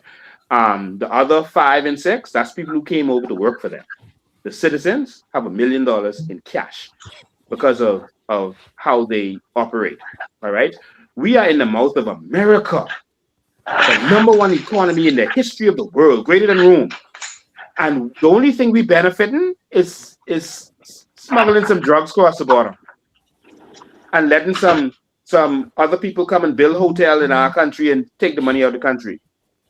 No, there's much more that we could be benefiting from, like Singapore did, and even Dubai did it by being the trade hub for Asia, for Middle Asia. All right, we have to know what we have. Our politicians sit down waiting for a foreigner to come and say, "I want to build a hotel there. Here's your under the table money. So do what you want." No vision, no plan for anything. And that's what the problem is. They are lazy, not the Bahamian people. They are. Right. And they keep us down so that we can depend on them. And you saw it in this election for $50 in a t-shirt. And they feel like gods when they come with that $50 or $100 because you doing so bad. And so there's a lot of money to be made by transforming. And if you see our vision over the years, Grand Bahama, for example, is in the Mall of America. That's a free trade zone. We could have an economy that rivals Singapore, which is a $500 billion economy that Singapore has. We can do better than that with Freeport alone, based on the things that we want to get into. We want to have a real Freeport that Panama is a joke to. All right? Because everyone will be coming to us to shop in our free trade zone. We can bring stuff in from around the world for places like Walmart. They can store their stuff in Grand Bahama in Freeport, and when they're ready for it, then they bring it over as they need. They don't have to wait months for it to come from China, and they don't have to pay the tariffs right away because it's in a free trade zone right outside, and they just pay the storage and little fees that'll be less than the tariffs they would have had to pay right away, and they have easy access to their stuff. So that bottleneck that they had during the lockdowns wouldn't have affected them, etc. They would pay for that. And so we just don't have vision, or we just waiting for a foreigner to come and say it and then pay some money under the table. And so that alone can make Freeport more than $100 billion economy. We want to go into the cruise ship business. Why don't we own a cruise ship? Margaritaville is a restaurant. They thought to buy cruise ships for a couple $100 million. Why aren't we in that business? Why don't we have cruise ships that will move our tourists around to the different islands to build up the economies on those islands? To start off, because you got to do this quick, because like Dr. Bazard said, it's going to take time. No, it doesn't. If you have the right kind of thinking to get it done quickly. We already have a deep sea dock in Morgan's Bluff. All right. You have one in Abaco that they built. It just has it sitting there, and in Cooperstown. All right. So you take it to places where they have docks. All you have to do is build out resorts. The same thing the cruise ships are doing. The same thing they just did on Paradise Island. All right. A beach getaway. All right. You can do that on our different islands. Bahamians will be the vendors, etc. And now they will make money from that. And all of this is owned by our sovereign wealth fund. So everyone gets a check, a dividend check every year from that sovereign wealth fund. All right. And so this is where money is coming from now. Carnival normally makes $20 billion a year from sailing our waters. Royal Caribbean makes $10 billion a year. We believe that both of them are going to double because they did more sailings this year to make up for what happened in COVID. And so now with these kinds of things, why aren't we in the shipping business? Right now, every container that comes through the Panama Canal and is going to America stops in Freeport is a hub. The container changes ship, that ship goes back, and the next ship goes into America. But we're not benefiting from that. Why aren't we in the shipping business? MSC would not be able to compete with us if we have Right. ships that we buy. We spend $300 million in defense for a ship. That could be a cruise ship that we actually make money from. That could be a couple of those container ships. Now we're bringing the stuff from China, for example, and we store it for those persons. They get storage in our free trade zone, right in Freeport, that they don't have to pay tariffs right away, and we store it for them before they go in America. No one can compete with that because we got the land. Now this is thinking on a different level. This is competitive advantage that we would have. Why aren't we in the shipping business, making the billions of dollars that MSC and Maersk is making? And when I say we, I mean it's not run by government. It's run by professionals like yourselves, and it's owned by the sovereign wealth fund. And all of us, because of our birth certificate, gets a share in that, and you can buy more based on your ability or what you want to do. And so we'll be like the Emirates in Dubai, etc., where people go there and they see them, they think they're royalty. No, they're citizens, and that's how Bahamians can be. That's what we believe. Next, we go to our carbon credits. Um, uh, they are certified to be worth just the seagrass alone, $156 billion. That's not my words. That's their words. All right. That's the University of Michigan did a study, and the Bahamas seagrass alone is worth $156 billion. Why don't we go get that? That's a value. Even if you just get 50 billion of that, even if you just get 10 billion of that, that's a value. Go get it. Why are we sitting down on that? We are too lazy. And so that alone. So the government right now is working about 11.34 billion dollars of it. I've shown documents to that extent on my lives already. And they have 4 boats that's actually measuring the seagrass right now, but we're not going to benefit from that. They got rid of our sovereign wealth fund and they did something called a national investment fund. And now private companies and private individuals, the same old oligarchs, are going to be Wow. benefiting from that. And we just voted for that. That money could have been going to us, and that's per year. All right. That could have been going to us. But because we're like the slaves after they ended slavery in America, there were slaves on plantations who just didn't believe it. And there were some slaves who didn't want it. You know, how we could do that? How where we could get a house from, where we could get clothes and food from, who we could work for. We don't have no skills. We only know how to pick cotton. And so slavery lasted not because of the slave masters, but because of the slaves. They had Mindset. to literally send persons around dressed Mindset. like massa, kind of like Django, and wearing Mm. shoes and riding on a horse to go to the plantations to let the slaves see them to say that, listen, y'all is free. Y'all is Right. free. Y'all don't have to stay on the plantation no more. And Right. Massa sitting there on the porch with his lemonade. He ain't educating them. He ain't denying it because legally he can't. He said, y'all gonna listen to this uppity Negro? Y'all Mm. better go back and pick them cotton. And they just didn't believe because it's Mindset. easy to believe that Mm-hmm. something is not possible than to try. Yes. Ah. And so the pessimist always sounds smart. The optimist always gets things done. And so can we get $100,000? Well, first of all, we didn't come up with that. That came when Ingram gave a deal, a Raganite deal to a company right before election, I guess, for payoffs. I don't know. But it was right before election. The unions at the time, the union leaders, they did an investigation on the Raganite industry, and they realized that we could make money from that. And they said they did a document. We've been sharing it for years. And the document said that every household in the Bahamas from a Raganite alone can get $100,000. That's their thing that they came up with, and they gave it to Perry Christie. I think that was 2014 or so, and he formed the Sovereign Wealth Fund. He said, yes, this is true. It can be done. We're going to go in that direction. He formed the Sovereign Wealth Fund. That's to, I guess, to keep the unions on his side, keep them quiet. He never intended to do it. But it was that, yes, every household can get $100,000. We're forming the Sovereign Wealth Fund and moving in that direction. And they dragged their feet and never did it. But it came from them. When we started studying this in 2020, we realized that that was just a Raganite. That's not the limestone that's being dredged every day, 24 hours a day in Grand Bahama and around this country. That's not any of the other natural resources that we have. And so when we did our research, we realized that they were selling aragonite for up to $7,000 a ton. And you can go on our website and watch the documentaries. They're still right there.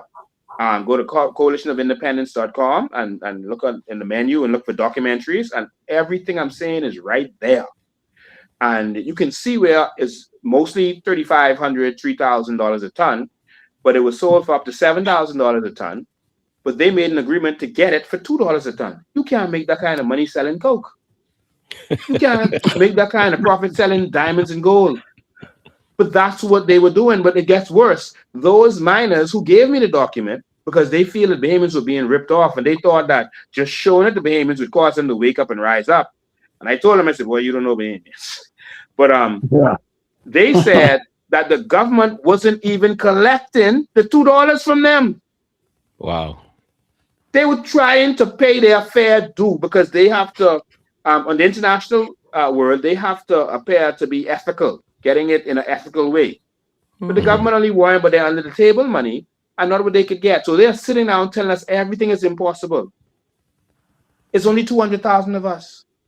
This country could make billions and billions of dollars. They are keeping it down because a few people control all the money and a few politicians control what gets done.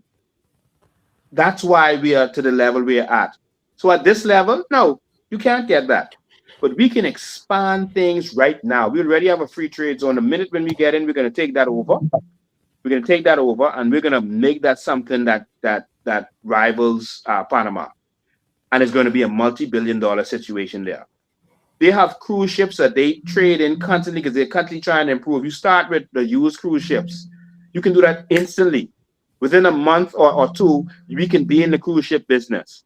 During the lockdowns, they were selling cruise ships for scrap metal because it cost them more to maintain them, just waiting for when it was going to open back. And so they just sold them for nothing. And so we could have bought cruise ships for nothing at the time. During the lockdowns, Morton salt was for sale, not in Agua. And for a couple $100 million, we could have bought Morton salt and controlled salt in the world, expanded our salt footprint by using the 13 salt ponds that we have around the country, not just in Agua. It's all over, Ragged Island, Exuma, Long Island, etc. We could have been the number one producers of salt in the world, but our leaders have no vision, and we keep voting for them. And they keep dividing us on small, petty issues so that we will never come together. And that's what the problem is. It's up to our generation. I'm in my 40s. Pintard is in his 60s. Brave is in his 70s. He's 75 next month. Well, in a couple of days, actually. It's up to our generation to do something. These fellas grew up counting pounds and shilling. They don't know about this world. They don't know about crypto. They don't know about what we could do to take this country forward. We need people from our generation. Like Pinlin in his 30s took over, like Ingram in his 40s took over. We need people from our generation to do something, man, and stop the laziness. So the $100,000, it can be done easily, even if only from the monies that was stolen from us. There was reports that $8 billion a couple of years ago, it was in one bank to Bahamian passports. All right, that's the politicians hiding our money. Immediately, we take that back. All right, we're taking that, and so that's only one. That's one. That's enough to give all of us about $60,000 right there. All right, because we believe it's 150,000 Bahamian adults, 21 and over, who's going to be getting these yearly dividends. And so there's a lot of other situations that we believe that the money can come in right away. That $11.34 billion, if it's 150,000 Bahamians, you need $15 billion. I just showed you 8 billion. I just showed you 11.34 billion. Now, Vaughn Miller, who recently passed away, he showed documents where $5.4 billion was worth of limestone was taken from Grand Bahama every 16 months. So let's say $5 billion every year, right? Um, and so that's another $5 billion right there. That's the raw value. That's not what it's sold for. That's just the raw value. And so some people ask, well, how if these people already have the contract, how are you going to get the contract from them? You'll have to take the contracts back from them. You can't do that. No, we don't want to take anything from them. They want to pay their fair share. It's them who gave me the information for the documentary. They feel that the politicians are robbing the Bahamian people and trying to Mm. get this under the table money. That's what their focus is.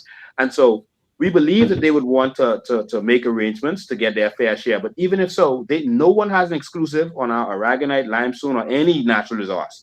They just have the right to do it. So, for example, you can open a shoe store. That don't stop someone else from opening a shoe store. So if they're digging, we'll be digging right next to them. All right. If they're making salt, we'll be making salt right next to them. And so we go in the business too. That's what Norway did. They found oil. They didn't know how to dig oil. They let another company do it. I think it was Shell. And when they got oil, they paid 92% was for Norway and the 8% was for the company. And they allowed for expenses and brought it down to 87% for Norway. Sorry, and the rest for the company. In Saudi Arabia, um, 100%. The company gets 15%. So we don't want to stop Mm. them from digging. We don't want to stop them from mining. We just want our royalties from it, our fair We share. need our And own, they are right? willing to pay it because the customer can pay that. They're not going to pay that. So, so we just need a different kind of mindset. Last thing I'll show you. I know you've been talking long. When Atlantis came to the Bahamas, Saul Kirsten met with our government and they gave him everything in the kitchen sink. They gave him crown land. They gave him $1 billion in concessions. By the way, it was costing $1 billion to build Atlantis, so he was able to build that for free. They even changed the direction of the road for him. Bay Street and Shirley Street. They changed the direction to make everything point towards him. They gave him everything.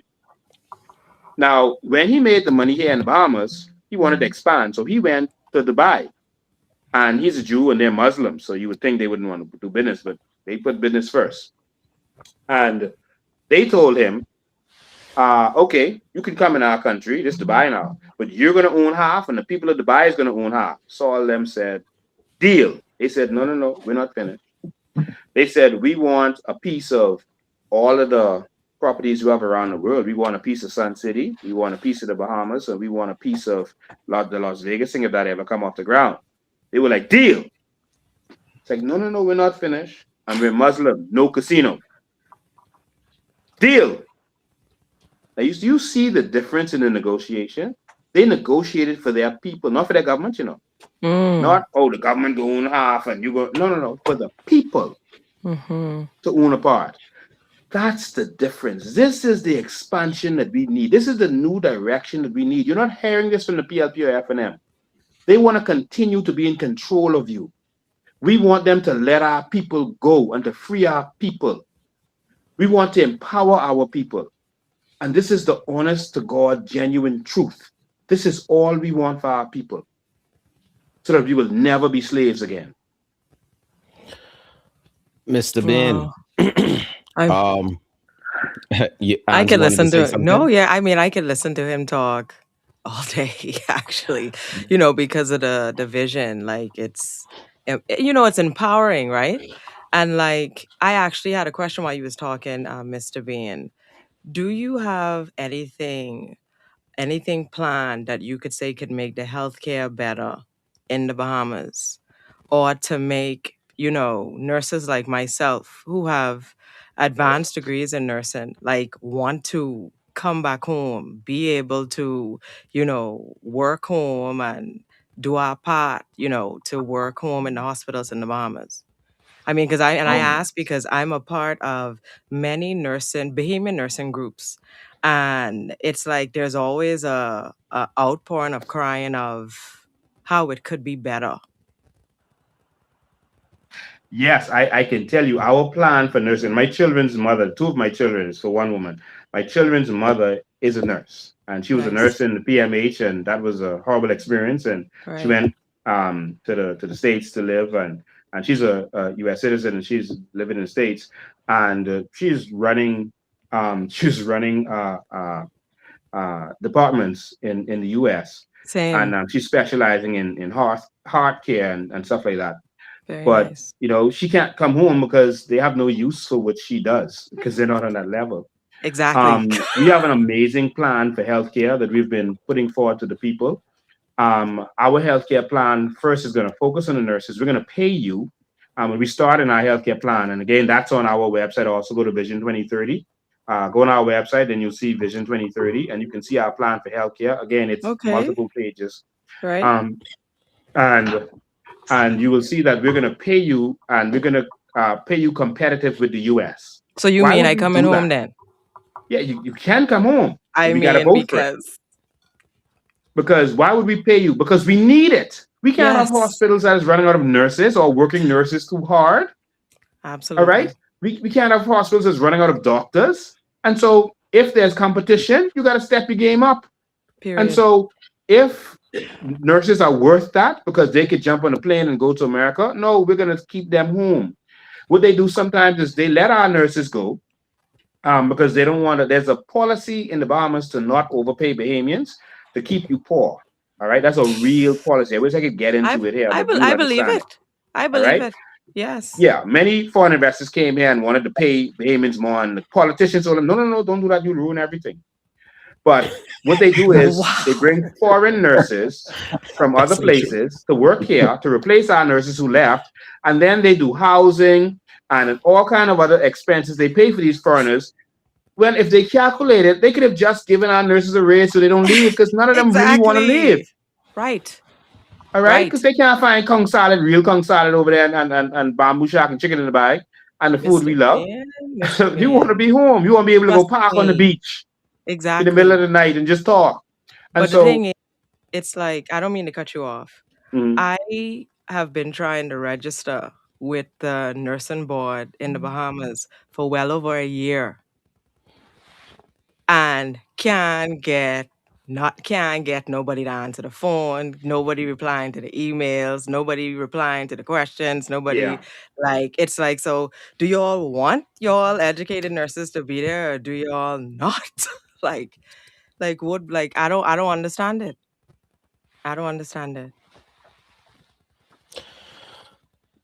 This Okay, I think has I been a lost lot. connection for a second. I only heard you say you can't get email replies, etc. Oh no, like from the board even, like trying to, register in the Bahamas, to go about, being a part of making things better. It's like, yeah, we go to the US and we get these advanced degrees. And like for myself, I'm in nurse administration, running one of the biggest departments at the hospital where I'm at. And so many things that I know that I could pour into my Bahamian people. But I know that the same welcoming or the same respect that I get for my degrees here, I know that I won't get that home. No, you won't. They intentionally make everything don't work properly so that they keep everything in chaos so that they can benefit from the chaos. All right, we could have a whole show just on that, and I could outline that to you, and you'll see wow, it makes sense. Yeah. But our plan for our healthcare is phenomenal. We're going to transform healthcare in this country. There was a company that came to the Bahamas during the lockdowns during that time, and they wanted to do a health city in the Bahamas in Freeport. And Minister and Dr. Sands, they ran them away because I Mm. guess they felt they would lose money if this system came and it was going to be much cheaper healthcare but better healthcare. And so the people went to Caymans. And so now we have doctors from here that go to Cayman for healthcare because it's cheaper there Mm. for different surgeries and stuff. And that could have been in the Bahamas, Right. and so they don't want anything that we could benefit from. Everything that hurts us, they benefit from financially. So you'll never have hospitals in the Family Islands because they make money from the air ambulance, etc. You'll never have a proper hospital in the Bahamas because there's still no plan to do a proper general hospital. They talking about some maternity clinic, glorified maternity clinic, right? But you'll never have a proper general hospital because they make money from you having to get services privately from them. And so they'll Mm. never give you good service in the hospital. And so we got to transform that. We're not making, none of our people are making money from hurting you. And so that's why we'll transform what's going on. But if you read our plan for healthcare, it'll blow your mind. And it's going to I be a will. wellness plan. All right. Mm-hmm. Where we put wellness first. We're going to have Yes. free healthcare. And how are we going to do that? People say, oh, you can't afford it. This date, the FNM said it's got $500 million to give free healthcare, and there was a estimates up to $700 million. But what we're going to do is we're going to make sure that you stay healthy, because if you want to be a Yes. part of our free healthcare program, you're going to participate in our wellness program, which means that you're going to get a health advisor assigned to you. And so health advisors are people that assigned them, and they're going to monitor your health. They're going to make sure every year you go for your test, etc. And the reason healthcare is so bad in the Bahamas is because you don't go for tests until something really hurting or it ain't working. All right. And by Yes. then, by the time you find out what's going on, you're at stage 4 of whatever it is. And it's really bad. And so, but what we want to do is make sure that these tests are free to you so you can go and get these things done. And so we can keep ahead of what's happening. If you're at risk for any Absolutely. reason, those tests may go to 6 months or 3 months. You'll be a Okay. part of a mobile app where they can check on you and monitor you if you're at serious risk or something, and to make sure that you don't get to the point where you have any kind of chronic, serious situation. Right. And so that's what our healthcare program is going to be about. So there's mobile apps. Now you're going to have telehealth where you can go on a mobile app and in 90 seconds you're in front of a doctor. Because 80% of what we go to A&E for, you don't need to go physically to A&E for. And so Right. we're going to be able to use that to clear out what is needed, all the infrastructure that's needed by going online for some of this stuff. And we're going Mm-hmm. to make sure that we have more healthy people. All right. Oh, And you're going to get yes. advantages from being healthy, and it's going to take the load off of our healthcare system. And so now what would have cost 500 million might cost 100 million. And we can do that now Exactly. because their travel budget was 80 something $1 million. All right. So that means we can do So, this now. so, So we just have to Mr. have Bain, vision to get things done. I need to connect with you, Mr. Bean. You Question. call me anytime. Question. you, Question. you speak in my language. Wellness? Quick Yes. Yeah. question. Um, so with everything you've said so far in the duration of this show, right? It sounds phenomenal, right? So my question to you is, with all the answers and potential answers to the problems that faces the Bahamas as a whole, what would you say is the reason why you're not in the position to make these things happen right now? You, as a person. In position, well, we have to be able to take the government. We have to get the pen. All right. Right. The pen makes the difference. And the people who have the pen, they're benefiting from things the way they are now. Your electricity is high because the FM and PLP own Focal that sells oil to BPL. And so they benefit from your high electricity because the fuel surcharge is the real part of your bill, not the bill. And so everything that hurts you, they benefit from. And so they're going to spend whatever money they have to do, whatever they have to do to make sure that no party that's not a part of their clique and their system becomes a part of this, or has a seat at the table to expose what's going on. Their biggest mission in this last election was to stop me from getting House of Assembly, because they know that I would have exposed to the Bahamian people what's really happening. And they knew I know the power of an MP to be able to stop a lot of things that they're doing. You don't have to be the majority to do it. Any MP has certain powers, and they know that I know the rules and I know the law. And so they were willing to spend whatever they had and do whatever they had to do to make sure that I didn't get in there. But guess what? I am an idea whose time has come. I'm not Lincoln Bain, and so they're stretched to kill me. There's the hundred wow. thousand dollar hit they have on me that's gone to $200,000. They're What? gonna try sue me, lock me up, do everything in the world to stop the things that I'm saying, because it's going to mess up their system that they've become accustomed to by keeping people poor. But Mm. guess what? Some young person listening to this today, if we don't do make a change, it's going to happen. It has to happen. And so that's why I'm spending every Sunday at 5 o'clock educating the people. And I thought that y'all were so important that for the first time, I canceled my Sunday show. That's how much I Oh, think of thank y'all. you. That's how Thank important you. you all are to me. I canceled my Sunday show. All right. Because y'all may be the people who have to take this message forward, who have to spread this to the rest of the country. I believe in you. I knew two of you before this, and I believe in Dr. Bazard. I believe in Dyson.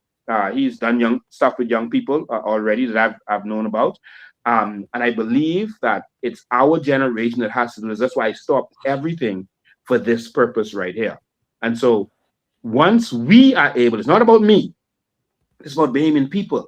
This is about transformation for us. And so once we can come together, our generation can rise up and have these conversations and realize that there's so much potential, so much that we can change together to come together and make this happen and stop focusing on parties and party politics and focus on the potential that we have. The transformation is going to come. Gotcha. 100% agree. Yeah. I think Okay. that I think it'd be fit. I think it would be fitting for you to head us to the outside of the show, Dr. yeah. Bazard, seeing so. Yeah. You want me to close up? Yeah. I Yeah, mean, please. sure. Like I said, let's bring to an end this cycle of whatever that was for the past 7 days. Mr. Bain has very graciously visited us on this show. And for those persons who are commenting, when guests come on our show, we allow them to speak. We allow them to speak, exactly. We allow them to speak when guests come on the show. We don't keep interrupting them. We let them say whatever it is that they came to say and get their point across. That was the whole point of having Mr. Bain on the show, so that everybody could hear his positions on various things. And I myself wanted to learn what his positions were on various things. So I want to, first of all, say thank him for being here. You sang in the choir with my mom. That's amazing. So I have to give you some big points there. I wish maybe we can do a part 2 of this in a few weeks if you're not busy. But we can probably get together because there's some things I would love to discuss based on what you mentioned as well. But we ran out of time. But what we like to emphasize on this show, and Mr. Bain said the magic word. I don't know if he listens to us sometime, but transformation is what we talk about on this show all the time, and what we like to get people to focus on with Dyson Knight, who leads us as a group, is that you can make a change while politics is important. T-shirt color and the gang signs are less important. You can make a change every day. Every day you can impact on somebody's life. Every day you can improve your own life. Every day you can be beneficial to someone who needs it or an inspiration to someone who needs it. It doesn't take the government to do it. The government doesn't need to be involved to do it. No type of magical gift or grant. You can do it just with a few words of encouragement, just by being nice to somebody, just by being polite and supportive, just by supporting your fellow Bahamians business or your fellow Bahamians event, just by acting in a decent human being when you go out. You can make this entire Bahamas a better place each day without the aid of any political party. So that's where I'm going to end. Thank you guys for joining us, Mr. Knight. Have a good night, everybody. Good night. Good night, and thank you.